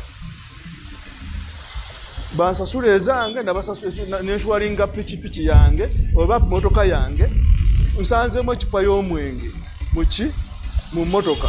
Olina bukakafu ki nti nze mbadde nywa omwenge ogwo. Nsanzeemu ekipa y'omwenge mu motoka era sigenda kusasula. Ennyumba yange wagisingisa langi ya mafuta, owulira sijja kusasula. Mbadde mmanyi okujja okuinsuwalinga ennyumba yange sooka ojja ogirambule. Bw'omala ogirambula okkize nginsuwalinge mu insuwalensi yo. Okuinsuwalinga pikipiki yange mba nsuwalinze pikipiki yange nange. Tekyeba gibba tombuuza nti lwaki bakukubye ennyondo egindi, emotoka piki bagikubiddeko omuntu ogundi ennyondo lwaki gwadde ogivuga, kubanga naginsuwalinga. So abantu b'enshwari abantu abo bafubya bakoze kyamaanyi okusika obusomyo mu ggumba ly'ensiri ery'ente ne balireka. Insurance tiyandibadde embi yo nga insurance naye obuzibu bweyina nali ndabyeko ne beesasudde waliwo be yali esasuddeko naye nga baayita mu buzibu bw'amaanyi olaba nti basasulwa naye yo nga yo tiyandibadde embi naye okaluubiriza kweyitamu batuuka okukusasula n'ebyo bye bagamba nti oba tugeze singa oba otwala ku mukwano gwo muyinza okuba mulinawe muva nosanga mukwano gwo ng'anyweddemu n'omutwalako singa mufuna akabenje awo nga tonnamutuusa bwe basanga nga yaddayo balina ekigiraasi ky'omwenge oba kyokolo neegwamu ey'eccupa ya bbiya bagaana okusasula bwe ekyolukoba kyo kisaana omuntu yesiba olukoba naye waliwo obuntuntu bwe bagenda nga bayingira mugoloba nti ate oyinza okuba kale tugeze oba oli mulwadde emmoloka n'ogikwasa munno n'akuvugako akutwala kutuuse ebulenga gy'obeera kati singa mufuna accident kati muli ku Northern bypass baga nti ate twayinsuwalinga oli gweno yabadde avuga tugenda musasula kwegamba enkola yaayo ndoza nze abandikyusizzaamu bakyuseemukko bakole amateeka amapya ng'emmoloka bwevugibwa ggwe oba bwevugibwa oli basigala bakusasula singa bakebera emmotoka ne balaba nti emipiira gyayo gibadde mirungi eri mu mbeera nnungi balina okukusasula naye si kugoberera ebyo ate ekyo kandi mubaddemu eccupa tuyinza okuba nga twabadde ku ppata eggulu kati nga njivuga ngitwala ku mazzi siri mutamiivu naye mulimu eccupa ngenda zirekayo gye twajja omwenge kati bwenfuna accident ne bakyesibako nti ate mwabaddemu eccupa z'omwenge basooke bankebere nabadde ntamidde bemba satamidde mbadde sitamidde naye ng'eccupa mweziri bansasule kuba eccupa size zaadde zivuga nze nabadde nvuga ze kyendaba bandi badde bakyusaamu abo aba insurance batumbavu nnyo tebalina na magezi kubanga lwaki tebalina magezi omuntu bw'agamba nti ngenda ku inshuwalinga emmotoka yange okutomera tewandyetaaze kutandika kusiriwala ng'ogamba nti ate nga nywedde oba sinywedde nainshuwalinga mmotoka yange bwe nfuna ekizibu oba nywedde oba sinywedde oba oteekwa kugisasula ate okunywa tekitegeeza nti buli anywa yagenda okutomera ekyokubiri ekintama ne insurance nze kyovudde olaba nze kati nabivaako ebya insurance ekifo gy'okuwa insurance sente ozitereka mu kabada olw'ensonga bw'omala okuba wabasasula insurance yo bw'omala okufuna ekizibu nga baga nti genda osooka oyiye wojja sente ogikole then olyoka ojje tukusasule balinga bamalaaya omuntu wamuwa omwana wamutika olubuto nti sooka ompe sente ndyoke nkuwa omwana wo era nze ebyo ebya insurance byantamira ddala saagala tebiri mu magezi babijjewo insurance zemyaka gyevugidde emmotoka ne third party ne compress nendetadde ku mmotoka sigina kyenjeetaagako if possible byandiviriddewo ddala kubanga bw'ofuna bw'otomera omuntu mukale akamotoka oba muntu bwagwa mu mmotoka yo nga eriko third party insurance bagamba sasula omuntu polisi nekwala nenkusiba mbadde ndoza bwe nsomera omuntu ng'oyo oba bwagwa mu mmotoka yange insurance omuntu yalwadde adinga ne insurance nemusasula nze ne bandeka lwaki bagamba tesasula omuntu kati eba ennyamba ti genda ku comprehensive tuziteekako nomala omwaka tunakyofunye tofunyemu buzibu tofunyemu ki lwaki tebanziza at least half of the money zinasasulayo kubanga ayinza okugamba mmotoka tuinsurance miliyoni 2 omwaka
presentation so that we can be able to complete on as we had agreed, the time we had agreed. So allow me at this juncture recognize the presence of a few people who were not with us earlier. Allow me recognize the presence of Mr. Hamza Nwagaba from Jamiat Tabligh from Nakasero Mosque. You're most welcome. Let me recognize the presence of Dr. Ashraf Mtagubya. He's a lecturer at the Islamic University in Uganda and also a consultant in Islamic finance. You're welcome, Dr. Ashraf. Allow me recognize the presence of Sophia Chigozi, an advocate who has really worked with us.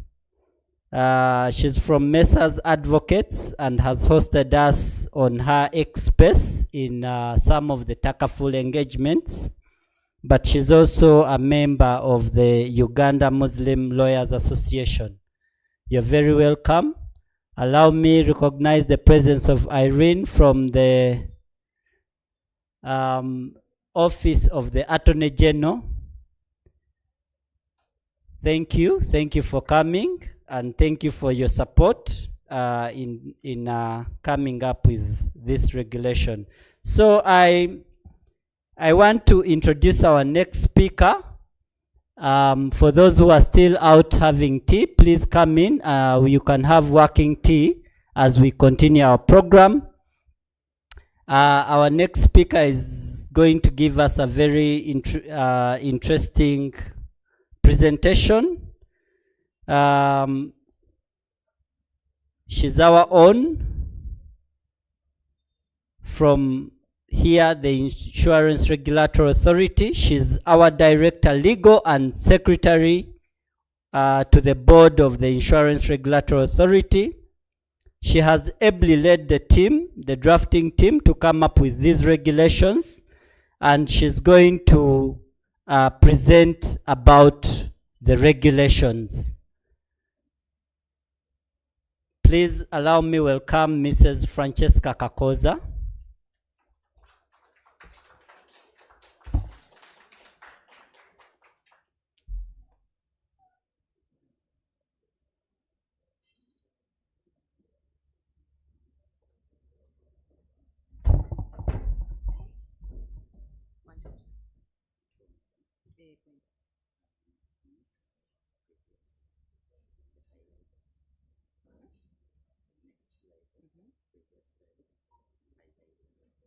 I just pause and point. Thank you.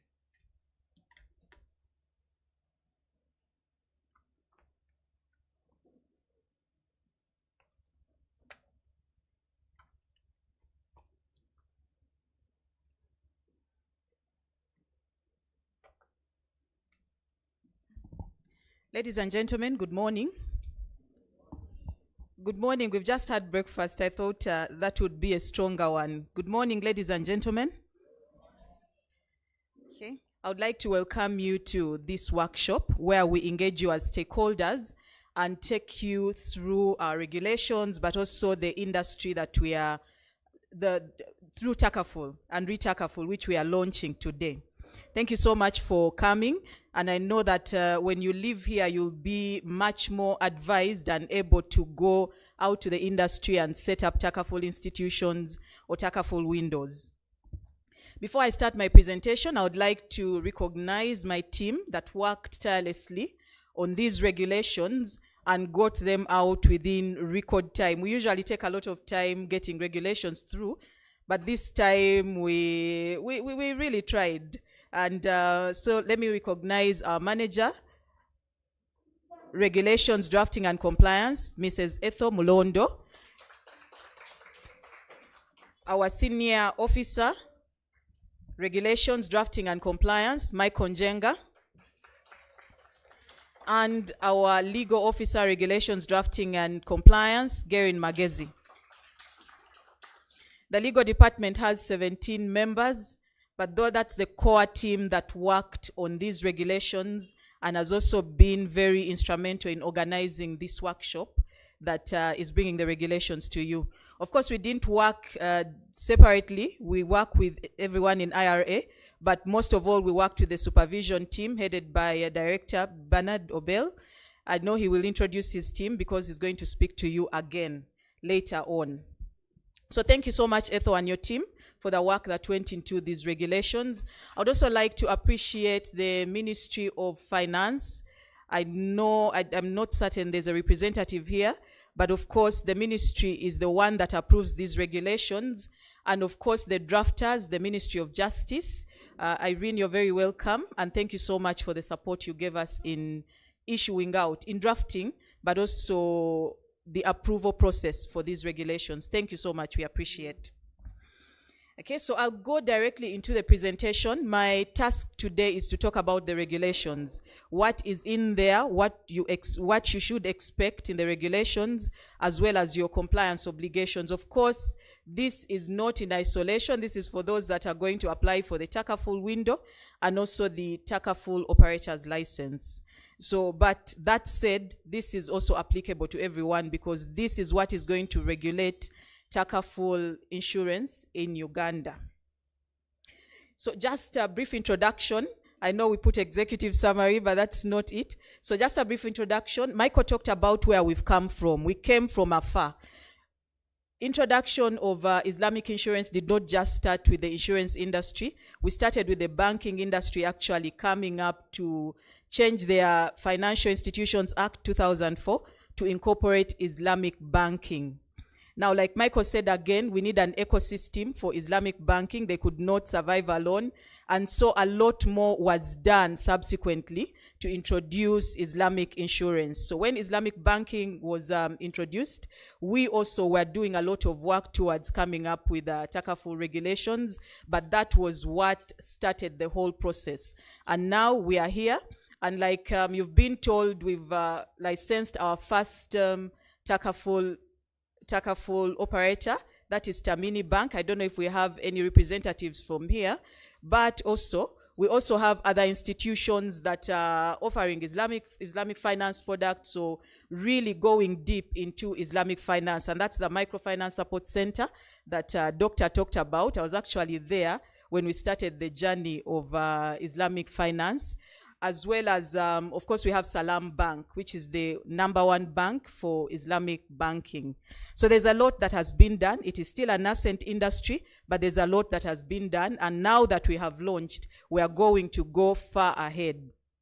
Okay, so the rules here formalize Sharia compliant insurance based on mutual assistance, risk sharing, and prohibition of those three things. Doctor talked very comprehensively about those three things that are prohibited by Sharia law. First of all is gambling, which is maisir, uncertainty, gara, and of course riba, which he talked about. Those are things that are prohibited in Islamic finance and really under Sharia law. And so Islamic insurance also adheres to those things. And that is what the regulations, amongst others, are setting out to regulate and also give guidelines to the industry on. So the framework will introduce two classes of insurance. #1 is general insurance and general Takaful insurance and family insurance. In the conventional side, you could look at general Takaful as general. Okay, general insurance, and then family as life insurance. If you want to do a comparison, they are not exactly the same, but you could compare them. And then I've talked about Tamini as our first insurance company. Now, once again, Doctor has talked very much about this. I don't want to go into it, but maybe briefly, Takaful is a contract of mutual assistance in which participants contribute donations to a common pool. Like we are saying, this is not premiums like we do in conventional insurance. This is donations or tabaru. So this is a contract of tabaru, donations. The participants in the pool are just donating their funds to that Takaful fund, which is then going to be used to cover them. And like Doctor said, at the end, if any money remains after claims and other expenses, then that money will go back to the participants as the surplus will go back to the participants as their funds. So the contract format, we'll go into that later on, but I wanted to do a comparison between conventional insurance and Takaful so that as we go on this journey, we know where we're going. I'm short-sighted, so they're giving me a lot of problems, so allow me to come a little closer. So we're going to compare Takaful and conventional. So just to give you a snapshot of the difference, in terms of ownership, in the aspect of ownership, we're saying in Takaful, participants collectively own the fund. Thank you very much. Yes, so in terms of ownership, the participants own the fund, and of course for conventional, as you know, the insurer is the owner of that insurance company and also owns the premiums and determines how they are used apart from paying claims. Then we have the profit motive. In Takaful, surplus returns to the participants, as you've already noted. And of course, for conventional, profits accrue to the shareholders of the insurance company. So again, that's a difference. The other one is contracts. In conventional, you have your normal insurance contract, which is between the policyholder and the insurer and beneficiaries if they are there.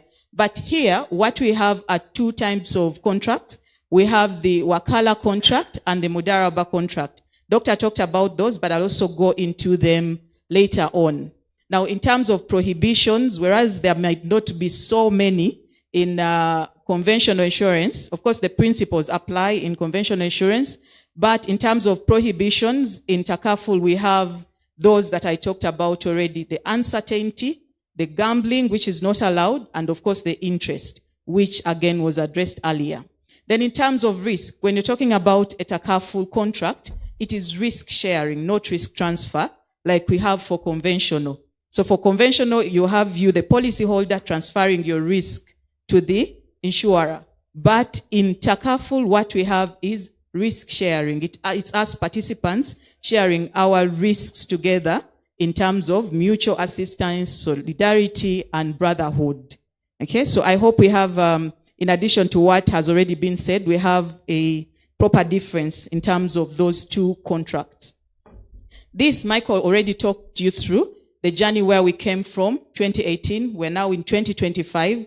Previously, we had the Takaful guidelines, which were meant to guide the industry on how to bring their Takaful proposals, Takaful operator or window to be licensed. But now we've turned them into regulations which have force of law. And so these are now going to apply and the guidelines fall on the side, although they were incorporated in the regulations. Okay, this we have already talked about again. Participants, we already know who that is.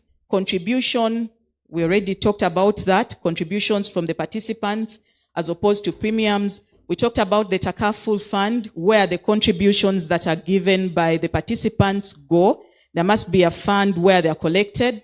And of course, Takaful, which is an equivalent of reinsurance, which is a Sharia-compliant reinsurance to spread the risk among Takaful operators. So on this other side, conventional, we have reinsurance. On the other side, we have Takaful. And then, of course, we have the Takaful window, which I'll talk about later. Again, we have said the business of Takaful is classified into two, that is general and family. And under each of those, we have different items or risks that are covered, and that is motor, property, liability, health, and other non-life risks under general. And then under family, you have the life, the savings, investment funds, and other Takaful products. So again, this was already spoken to. Okay. Now, when we go into the business, that has been also spoken about up there, family, general, Takaful. But I'll focus on this second bullet down here.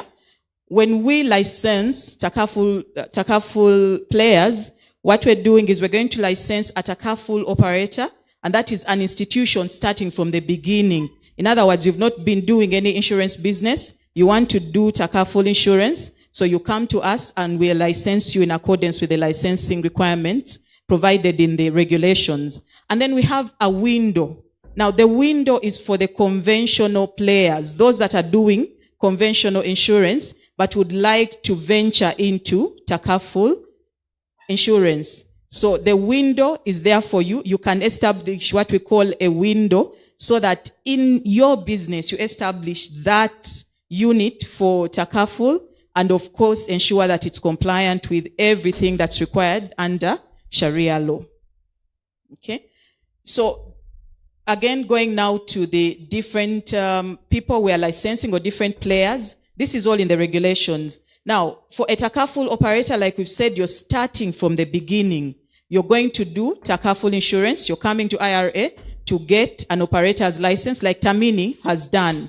And so the application, according to the regulations, is going to be done in accordance with Form A, Schedule 2. There's a comprehensive form behind those regulations where you should go to fill in the application form, and it also guides you on other attachments that you're supposed to attach to that application. Then these are the things you're supposed to do. Of course, your Takaful operator license has to indicate what class of insurance you're going to do. Is it general? Is it family? We already did that separation, so it should indicate that. And then, of course, you have to provide proof of payment of the prescribed fee, certificate of incorporation, and all the others that are required for us to make a decision to give you a license or not. And then, of course, Retakaful is the reinsurance alternative, where, again, you have to apply for that license with IRA. The Takaful window, I've already talked about that. That is also in the regulations. You realize I didn't quote regulations here, and it's intentional, because I need you to go there and look at those regulations and actually identify those regulations and read them further. So in terms of Takaful window, we've talked about that. Licensed insurers may apply to operate a Takaful window.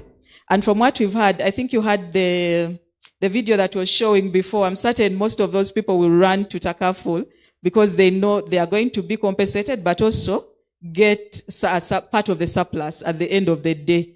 And so for those that are in conventional insurance, please, this is an opportunity open for you.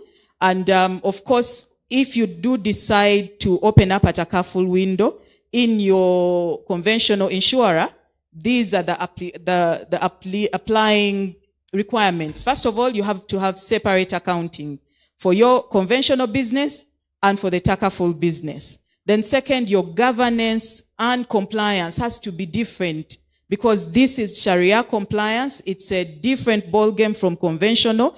And so your governance has to be in accordance with the regulations. Like we shall see, there has to be a Sharia committee. And there are things that are applicable to that Sharia committee that you're supposed to implement, of course, as well as the control functions that are required for this particular business. Then, of course, you have to obtain approval before using the term Takaful. So don't just come out of the blue and say, oh, I want to open a window. Let me start and put in place all these things. No, you have to be approved to actually use the word Takaful, but also to carry out Takaful business if you're a conventional insurer. The licensing requirements, we've already spoken about those. Application forms and prescribed fee have to be paid. And of course, you have to show us the organogram for your organization. How is it for the window or the operator? How are you going to be running that business? Who are the people going to be there? How are you going to frame them so that they give us effective, they effectively carry out Takaful business? Then, of course, the business plan and product outlines, products, yes, you have to give them to us as well. Audited financial statements, and then, of course, Takaful arrangements and proof of minimum capital. Like we shall see later on, we are not applying the Takaful regulations in isolation. We have regulations that have existed on the conventional side. and these are going to be applied to Takaful business as applicable. We are not going to take everything, but whatever applies to Takaful will be applied. So in the regulations, we indicate the specific parts where you're going to look at the other regulations for you to be able to carry out your Takaful business effectively. Now, for example, we'll see further that when you go to conduct of business, it might not be specified in the regulations, but that means that you need then to go back to the licensing and governance regulations under conduct of business, which is part 4 and part 5. Go there and see what the regulations require you to do as a Takaful operator and a Takaful window. Okay? So when we go to governance and Sharia oversight, again, this is something that's provided for in the regulations. First of all, the regulations provide for governance structure. And they specifically say these are established in accordance with the provisions of the Act, the Insurance Act, Part 4, Part 5 of the Insurance Licensing and Governance Regulations 2020. And these regulations. Now, like you can see, this is one of the areas where we are referring to the licensing and governance regulations. So again, for a Takaful operator or window, when you need to know the regulations and the rules that are governing your governance structure, you need to go back to the regulations, licensing and governance regulations, refer to them and see what they require. Because in terms of that, they are going to speak about the board committees that you should have as a player, as well as the particular requirements for those committees. And then it will talk about the control functions, amongst others. So you need to go back to those regulations, refer to them, so that you're then able to carry out your business effectively. Now, when we go to Sharia committee composition, the regulations require that a Takaful window and a Takaful operator must have a Sharia committee. Now, this Sharia committee is independent of management and also independent of the board. The board appoints the Sharia committee, but in carrying out their work, their work is not approved by the board. You know, in the conventional way of doing business, the board is the ultimate approver for policies, for most procedures related to the insurance business and other strategic issues. Okay? But in this case, they will appoint the Sharia committee, but they will not, the Sharia committee will not be reporting to them or recommending to the board to approve the products, approve the policies, etc. And that has been done intentionally because what we're looking at is the Sharia committee is a very specialized committee, understands Sharia law, is very well versed with Islamic finance, and is able now to give that guidance to the insurer or the Takaful window about Sharia. And they will be the ultimate decision maker in terms of the business that is being operated, the products that are being run. Okay, so they're independent of management, although they're appointed by the board. And then lastly, they provide Sharia guidance, approve products and issue annual reports. Then management, in the way it operates, of course, also is required to support the Sharia committee. And what they do is the Sharia committee might need information, might need to know what's happening in terms of compliance with Sharia law in running the business. And so the Sharia committee will be able to consult or liaise with management for any information requirements that they need. Now, what we're saying here is ultimately, we are not saying the Sharia committee is a different board or we are introducing a different board in the organization. Not at all. This committee is under the board, but we are emphasizing its independence so that we ensure that everything that is done there is actually Sharia compliant. Governance duties of the Sharia committee have been provided there. Establish Sharia policies and internal audit function. Review investments, operations, and surplus distribution. Remember, we talked about the surplus distribution later on.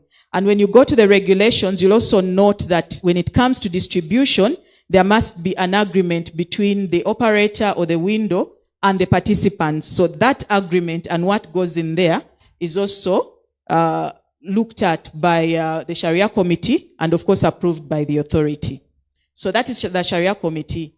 Then when we go to operations and compliance, like we know in the conventional insurer, they have their underwriting department, they have risk department, credit, etc. All those departments that need to work together to bring the products to the public. And so even in the Sharia operator or window, again, we have operations and compliance.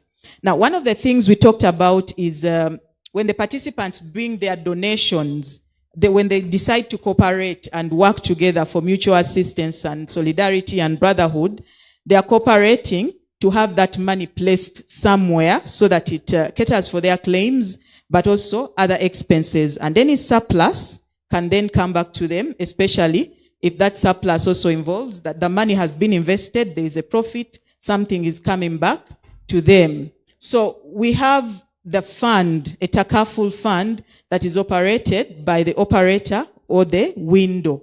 Like we said earlier, these funds must be separated. The Takaful fund must be, especially for a window, it must be separated from all the other funds of the conventional insurer, but also for the operator, where you have different funds, they also have to be separated. This has to be a separate fund in the operator as well. So in terms of fund management, what we're saying is maintain separate funds for shareholders and participants, no loans between them. Then all contribution must be credited to the Takaful fund. The operator only earns its fee. Doctor talked about the different contracts and he focused, I think, on the Wakala contract, where you have an agency principal contract. So the participants are the principals and they are hiring the Takaful operator to actually operate the insurance company, run the funds, pay the claims, as well as invest them.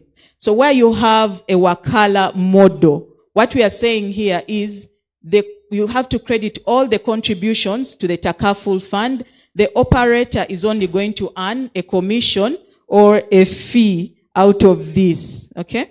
So that's what we're saying there. And then they must invest in only Sharia compliant assets. So according to the regulations, we are very specific on the application of Sharia law to Takaful business. And so even the investments where they invest must be into Sharia compliant assets. And you recall when they're coming to us for the license, we're going to ask them for the kind of products that they have as well as the investments they are planning to do, which are covered in their business plan.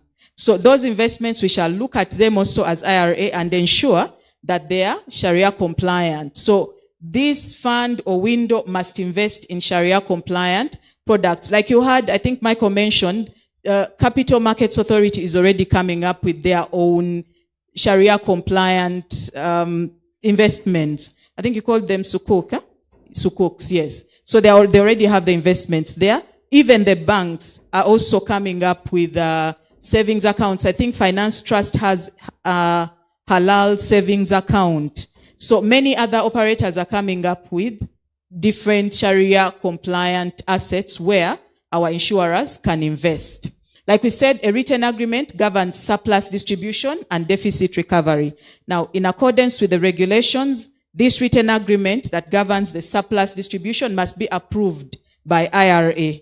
And so we will wait for that as we go into the business.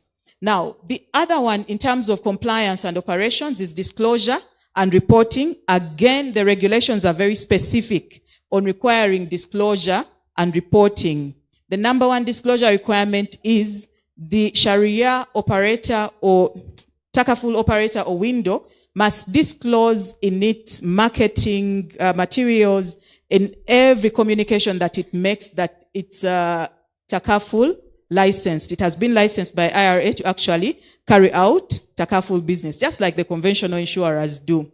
And of course, it must also disclose its investment policy to the participants. Now, this is deliberate to ensure that whatever is being invested into, whatever these participants who are coming together, who are adhering to Sharia law, are coming to invest in, must be Sharia compliant. So it's a requirement that the investment policy must be disclosed to the Sharia, to the participants. Let me stop here and confirm that everyone is listening to me. I see people looking at their phones.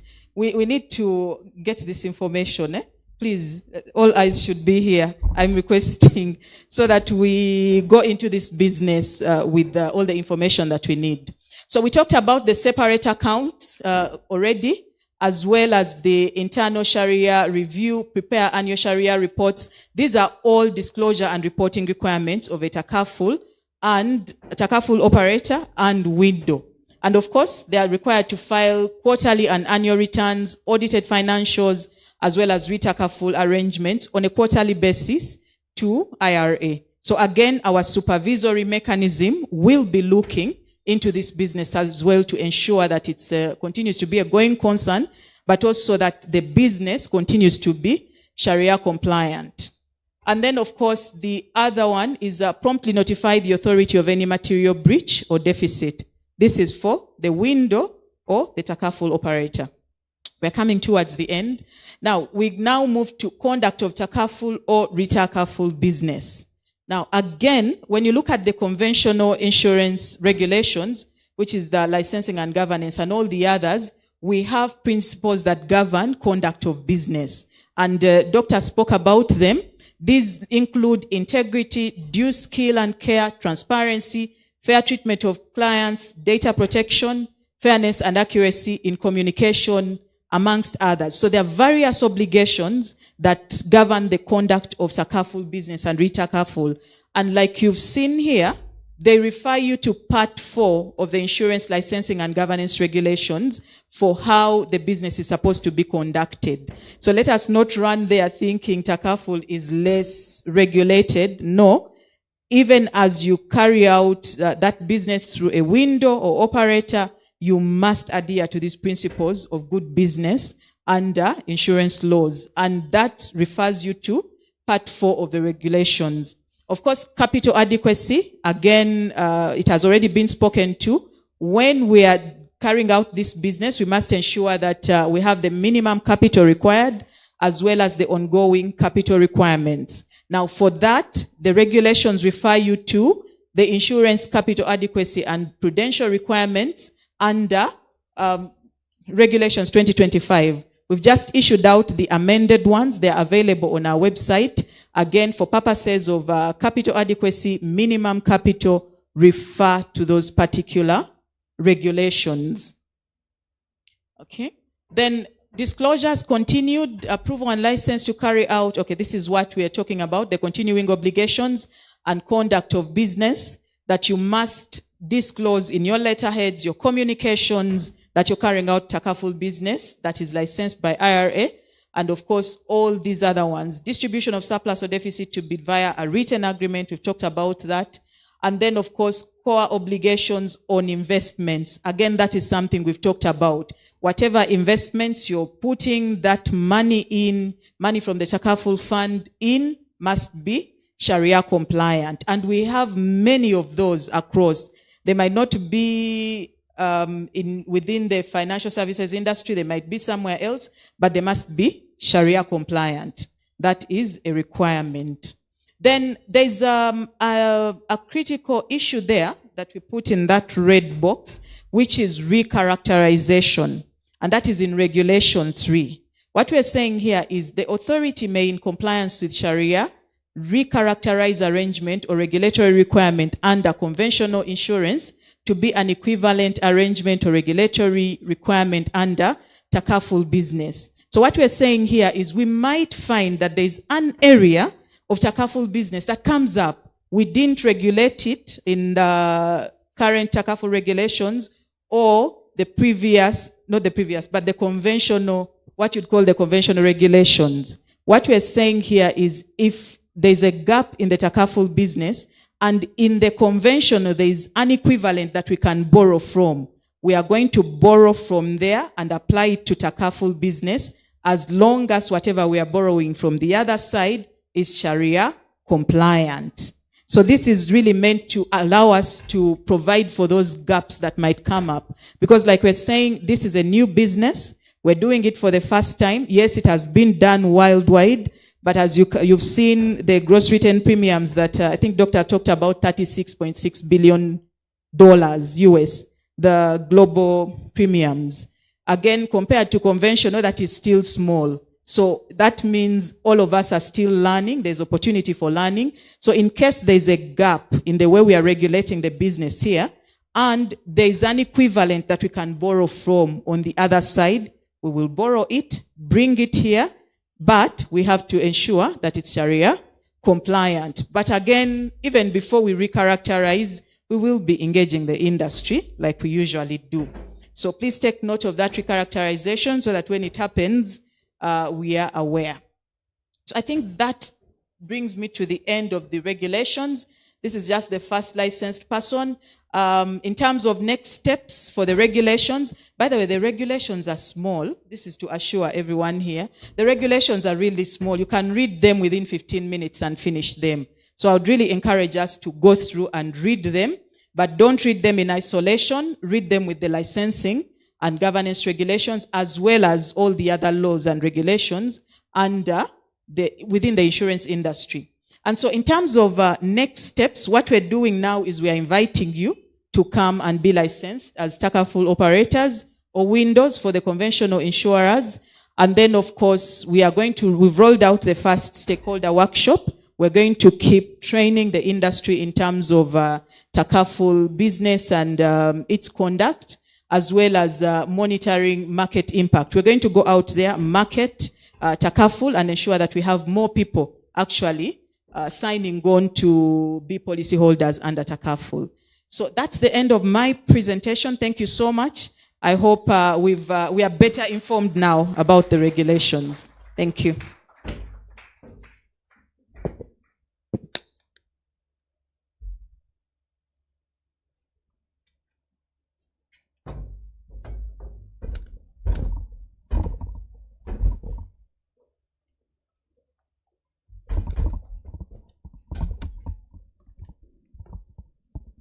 Okay, thank you very much, Director Legal and Secretary to the Authority, for that very insightful presentation, and talking about the expectations in terms of compliance.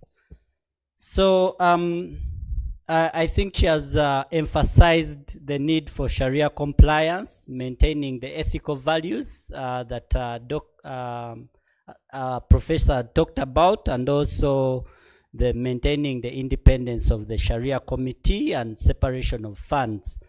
So we have evaluation forms on your desks. Please help us fill those forms. Yes, they are on your desks. You can scan and fill in the evaluation form so that we can assess this event. Yeah, someone kindly deliver a form for our professor.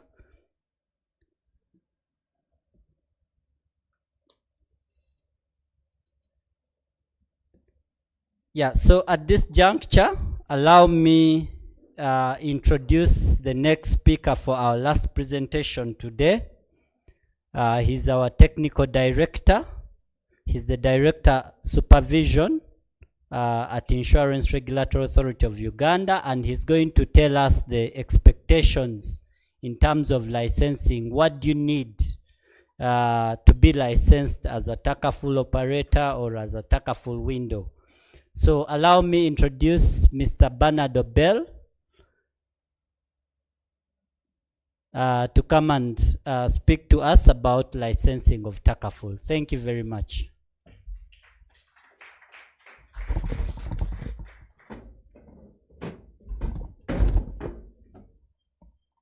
Good afternoon, participants. I think all protocols observed. One thing I want to note is that really we thought this is a strategic workshop where decisions are going to be made when the CEOs go back to their boardrooms. But I must say that unfortunately, the turn-up is quite disappointing. It's a fact. And when you have only one CEO in the room, I don't know how we can carry forward these engagements. I must say that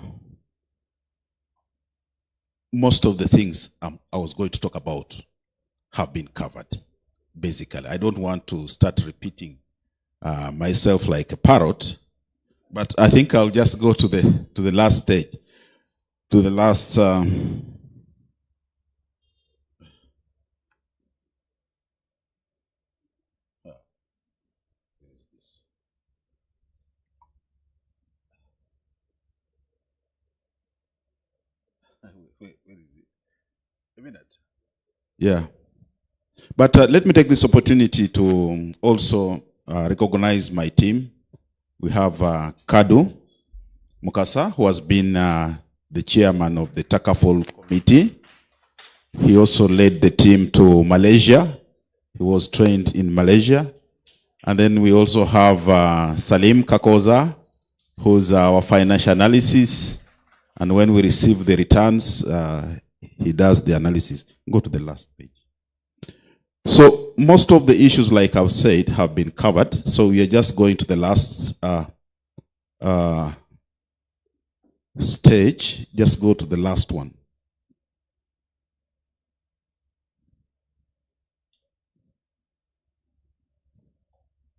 Yeah, I think back a bit. Yeah, so the issue is if you are to get licensed as a Takaful operator, you need to get to give us proof of payment for application of 1 million shillings. The organogram that was mentioned by DL, then the details of the senior managers, the key persons operating the unit, the control functions, details of proposed Sharia committee members, the draft business plan, products and details of proposed Retakaful and Takaful arrangement. And on that, I think we have a small challenge because we have only one player that's offering a reinsurance on Retakaful, and that's Africa. But Africa requires that you first have to get a license before they give you clearance for reinsurance, which is not the case with our conventional insurers. Because with the conventional insurers, you must produce the reinsurance treaty first. So we are going to have further engagements with Africa and ensure that that is normalized. Because for us to approve every product, it must have a reinsurance component. But now when you tell us that you first need a license before you get the products on, I think something has to be sorted. But even, we also have to encourage the other local players. We have mandatory reinsurance players. We have Ugandari, we have Africari, and PTAri. But these other two, we also need to encourage them to produce Takaful products.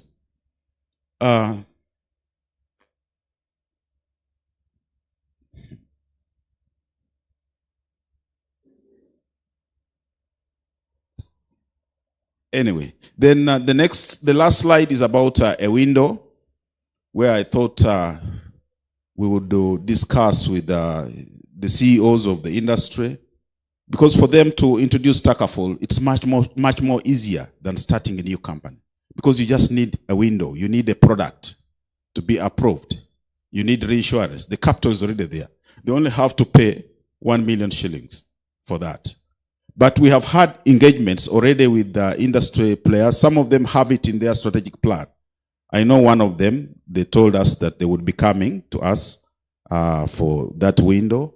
And the good news also from our recent meeting with the central bank, they told us that one of the banks is also coming up with a window for Islamic finance. We want as many banks as possible. Now, basically that's it. But from what our keynote speaker said, I think we need to do a lot. First of all, we need to improve the distribution channels. We need to come up with other forms of distribution channels. If it's a question of engaging the sheikhs as well, so that we can use them to spread the gospel of Takaful, I think this is one direction that we need to take. And I think it's an immediate thing that we have to do. The issue of reinsurance, I've already talked about it. The reporting requirements for Takaful in terms of segregation of funds, we shall have to issue a directive on this to clarify on how the reporting will be done, particularly for those who are already doing those with windows, because they don't have to mix the funds. The funds have to be segregated. The issue of financial inclusion, I think this is a very important component of Takaful, particularly when it comes to micro-insurance as well. Because with micro-insurance, agricultural insurance, this is really going to help us get to the bottom of awareness programs. Investments, of course, for now, we know capital markets, like DL said, is doing it, is going to come up with products. But for now, we have Salam Bank that has got a product that can be utilized. At least we can use Salam Bank. Then the other bank that's coming up with the window is Tropical Bank, to mention. We can also use that to carry out our investments. But also, of course, there are other members who have been saying that maybe we need to have, to allow offshore investments. But offshore investments are a little bit risky because they are outside our control. We want investments which we can see, such that somebody cannot hoodwink us that he has invested in Florida. I know the Director of Human Capital is not going to approve my trip to Florida for 2 months to investigate that. It becomes very costly. So we need to have investments, at least within East Africa, that we can monitor. Then auditors. Auditors also need to be trained on Takaful because they are going to produce audit reports, and they need to produce audit reports which speak to the conventions, the principles of Takaful. And this is an engagement we shall have also with ICPAO. We have had several engagements with ICPAO, and they came up with those reporting standards. And for the case of insurance brokers, bancassurance agents, these are the engagements she was talking about. We need to engage them further. And even loss assessors and adjusters. They are key stakeholders in the market, and we need to tell them about this new baby in the market so that they know what to do. The other aspect which I wanted to touch on is that if a company, for instance, comes from Kenya and they are a group, we also require them to have group financial statements so that we try to monitor the contagion risks that could be involved. And the last one that I wanted to touch on is the issue of premium rates. The premium rates, of course, are the conventional, are the premium rates for general insurance business. Motor, it will still be the same. Fire, it will still be the same, and all the guidelines which have been given. But for the case of life, of course, that one depends on the actuarial determination. But I think basically that's it, and thank you so much for your attention.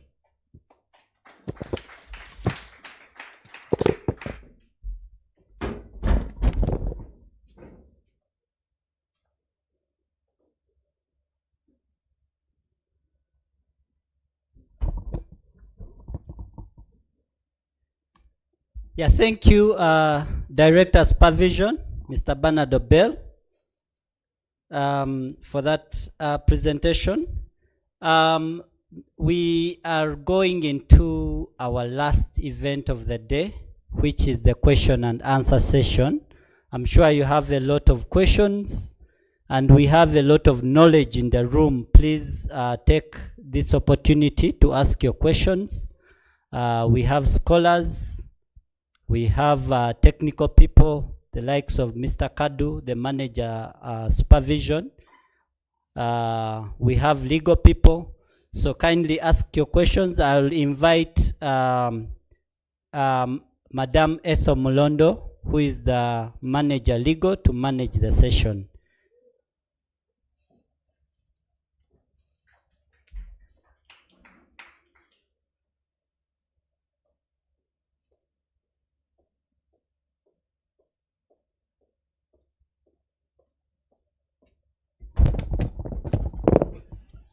Thank you, Michael.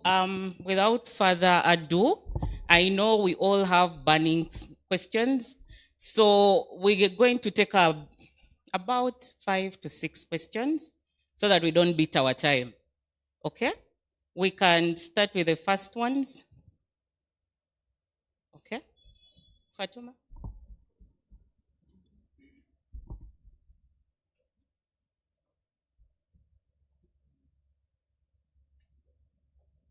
Okay, thank you. My name is Abdurrahman Hamza Nawagava, Director for Education, Jamiyat Tabrik Dawa Sarafia, Nakasero. And I'm representing Amir Umma. He assigned me that duty to come for this very workshop. And therefore, I would love to add my voice maybe on the one CEO who is around, that there could be two, because Amir is our CEO, and I'm representing him.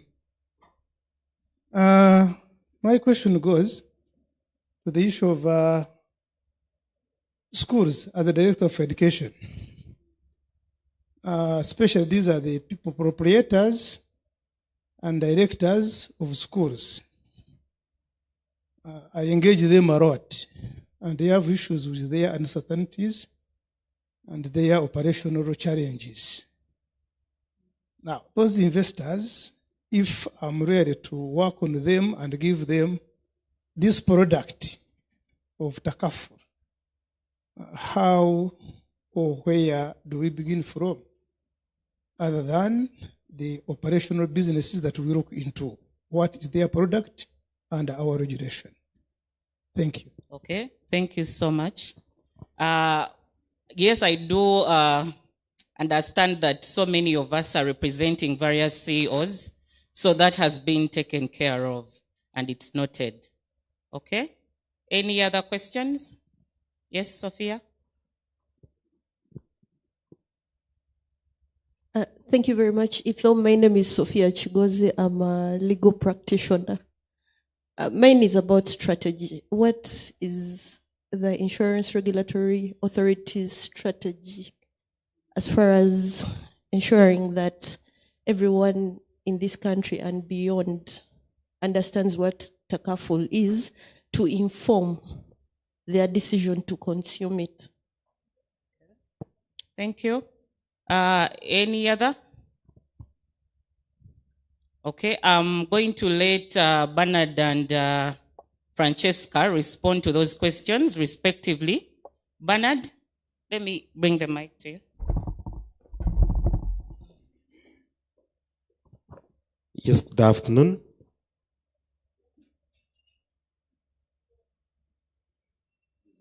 I have one.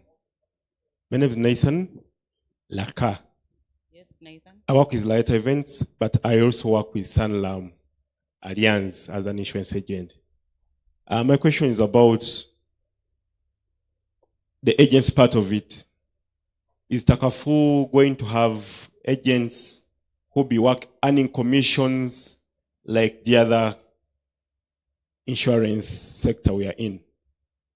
Thank you. Okay, thank you, Nathan. So I guess the first and last question go to Bernard. Yeah, for the case of, first of all, I want to clarify that when I talked about CEOs not being, I meant CEOs of insurance companies. There was only one CEO from, I think, GA Insurance who went away.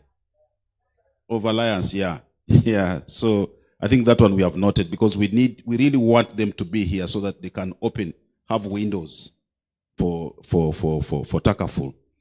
The Director for Education, Mr. Hamza, how and where do we begin from?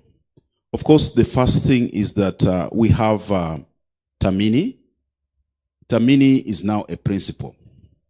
The best thing you can do is to engage Tamini. And you take them to your client. They are in position to tell their clients what they have on the menu. So I don't know whether you want to come in as an insurance agent or just, but for starters, you can engage Tamini. But maybe I would request you to engage Tamini beginning next month, not immediately, because there are some few issues that we first have to resolve before they can roll out their products. Sanlam, of course, you must deliver a service for something. And of course, commission definitely has to be paid. I hope it is not haram. But definitely commission has to be paid. And of course, even when Sanlam also starts a window, I know all the other conventional insurers will also want to come in because this is a product, to sell the product. We need to ride on that. And definitely they must earn commission, which of course is similar to what's already being given by the conventional, what's being earned by the conventional agents. Thank you. But Kado has something to add. Yes, additional on what the director has mentioned, I think for the agents we shall need a bit of training so that they know exactly what the Takaful products are selling, because we don't want to experience cases of mis-selling. So I know the Insurance Training College has already put up certificates and has programs that relate to Takaful. So probably it would be very key for agents to enroll and start to understand these Takaful products so that when they go out to the market, they are able to disseminate the information to the consumers. But maybe, I don't know how elaborate the course is, because we need something to do with COP, something that can be done within 6 months. You know, agents are not going to be patient to get a diploma after two years. So I think registrar maybe take note of that.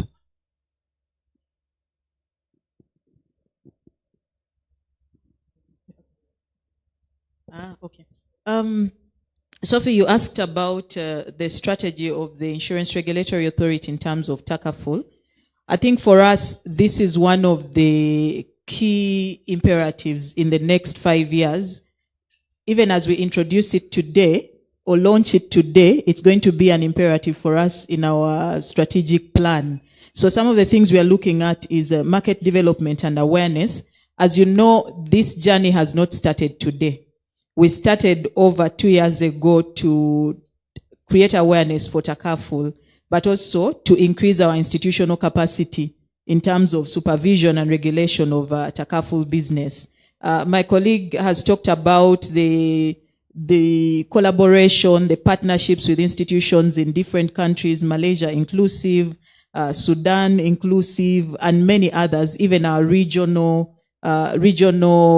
supervisory authorities. We've already been collaborating in terms of increasing our capacity as an institution, but also increasing the capacity for Takaful in the industry. So a lot of training has gone ahead of us, and most of the industry players are aware of what it is and now just need to understand the regulations and how to implement. So market development and awareness are critical strategic initiative for us that we're going to implement. So that's on the part of awareness. On the part of market development, again, we're doing a lot of education in terms of Takaful and Retakaful in the industry, so that even as we're creating awareness for the public and other related stakeholders, more insurers are actually getting to know what this is about, getting interested in the opportunities, and also getting interested in actually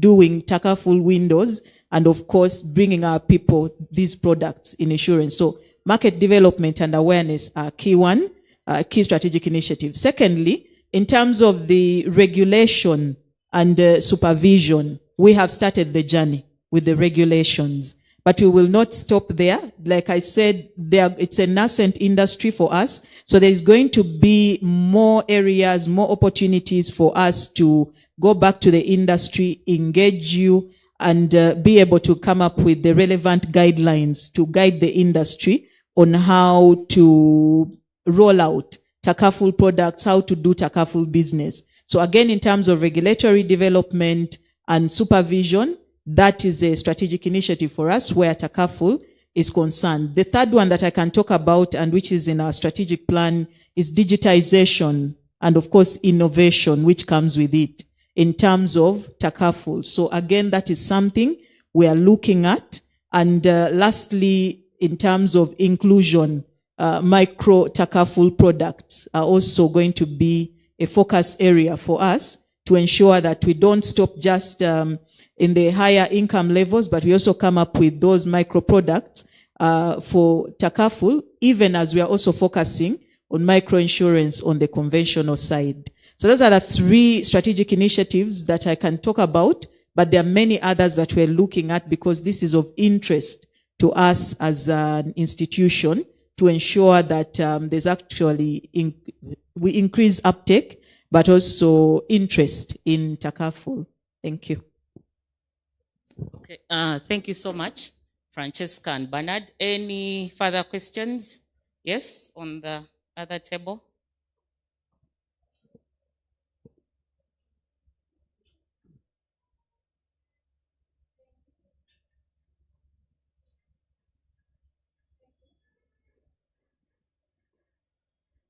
My name is Dana Kesande from Old Mutual Life Assurance.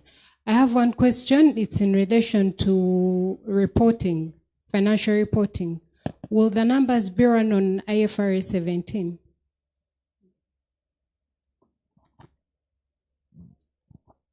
Thank you very much. My name is Winnie Audrey, the CEO from Agro Consortium.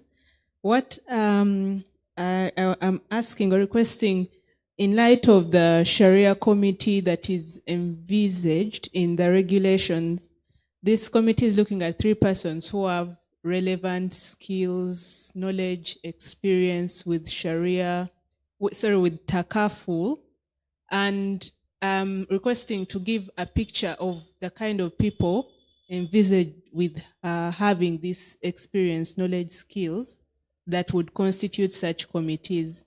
Thank you.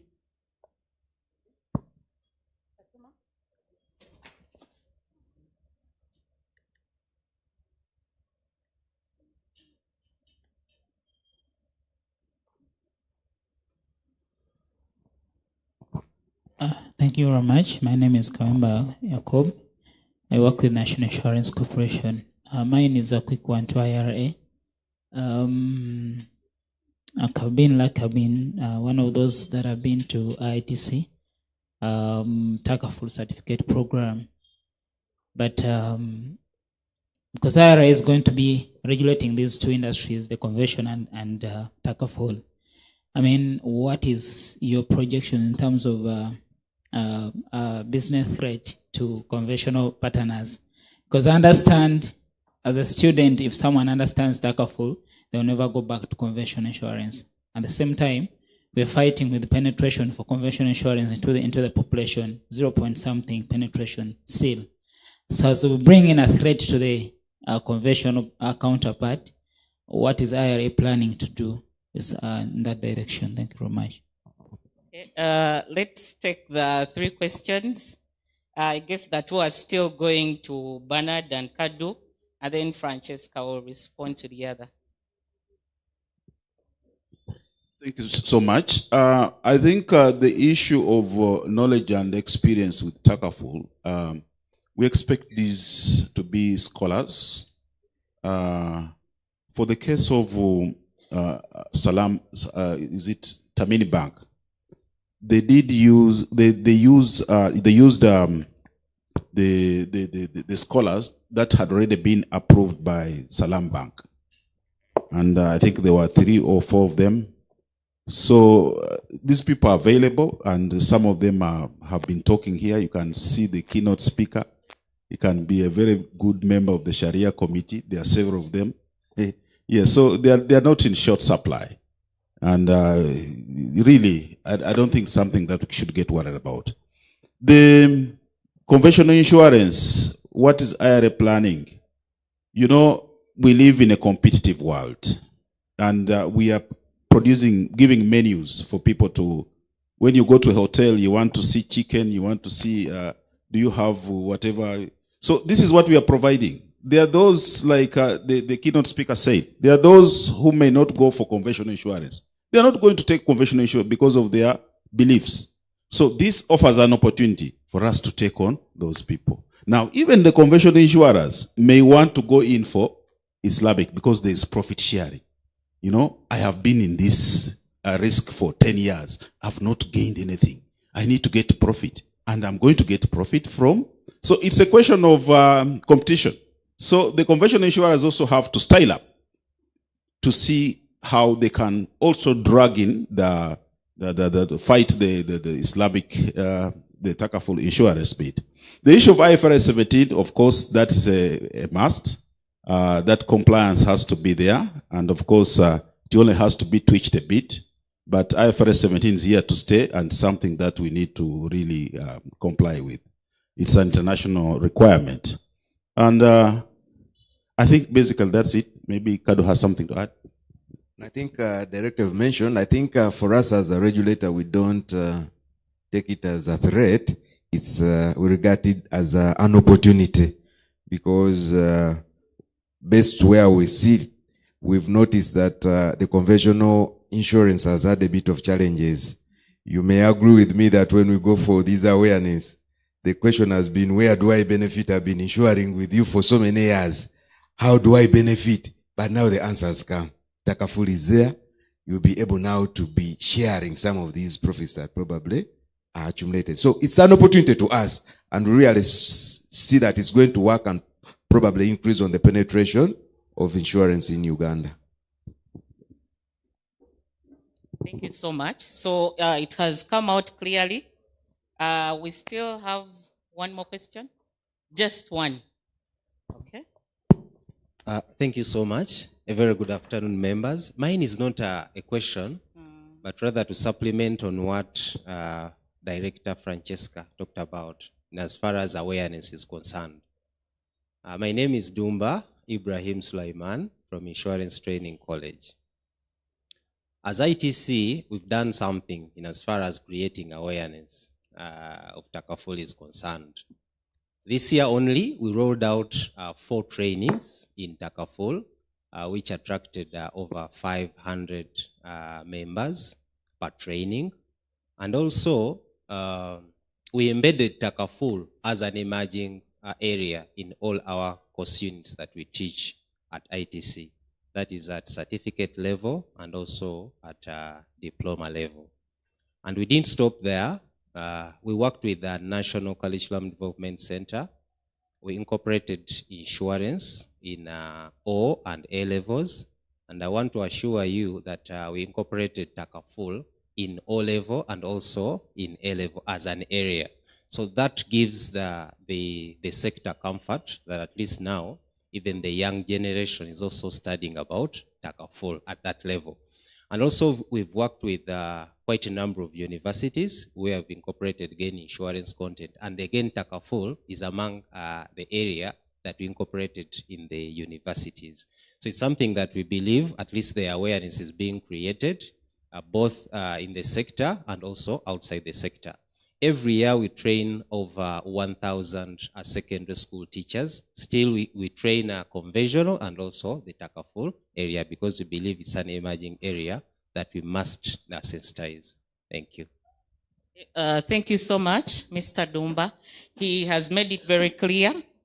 The Takaful presence is going to be felt everywhere, so it's where we have to go.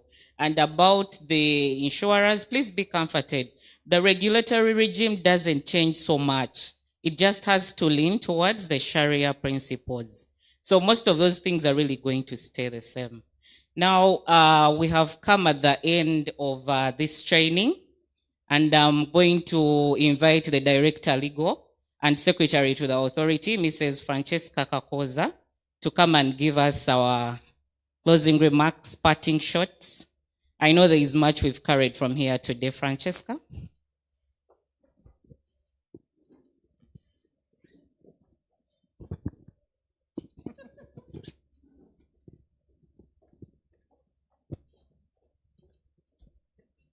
At the Insurance Regulatory Authority, we always adhere to time.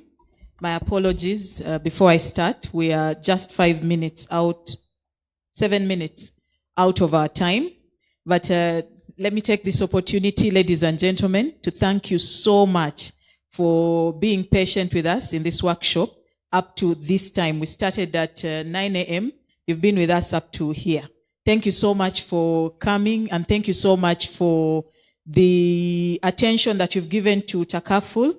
I am so sure that this is the next insurance attraction for the public, but also for everyone. Because like all the speakers have spoken, this is one, and I want to draw you back to the stories that we had of all those complaints. This is one area of insurance where I'm putting my money, I'm donating into a pool where I can cover my brother or sister and then I do not lose this money. If there's a surplus, it comes back to me. So for those that have been complaining, oh, I've been insuring for 10 years, I've not been able to get anything. This is another area of opportunity for them. So as we leave this workshop, I want us to take away 3 things.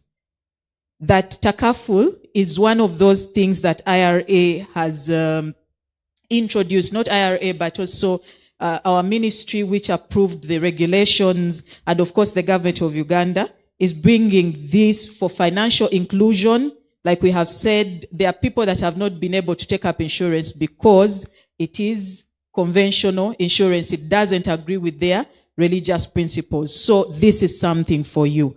But also for the non-Muslims. This is not for Muslims, and we want to stress that. It is for everyone. You will not be refused to enter a Takaful pool because you're not Muslim. Not at all. This is for all of us. So financial inclusion is a key thing. Everyone is included in Takaful.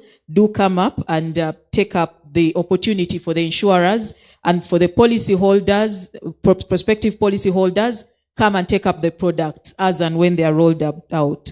Secondly, consumer protection is still critical for us as IRA, and actually in the financial services sector, the consumer is the most important person. Because yes, we are giving a safety net to the consumer, but we also need to ensure that their rights are protected during the process, after the process, and also before we onboard them. It is very important that we give them the right information, whether it's Takaful or conventional insurance. And lastly, for us as IRA, at the end of the day, it's industry stability and industry growth. So everything that we're doing here is geared towards industry stability and industry growth. Takaful is coming in on industry growth, but as a regulator, we are also going to focus on the stability of the industry, even as Takaful comes in. So the regulations that have applied to stability in terms of prudential requirements, in terms of market conduct, market discipline, are going to apply to Takaful as well. So ladies and gentlemen, I want to welcome you to the Takaful plate. It is available for everyone, for the insurers and the policy holders. Do come and partake. We are here as IRA to continue regulating the industry and to ensure that you get value for money out of whichever side you decide to take an insurance policy on.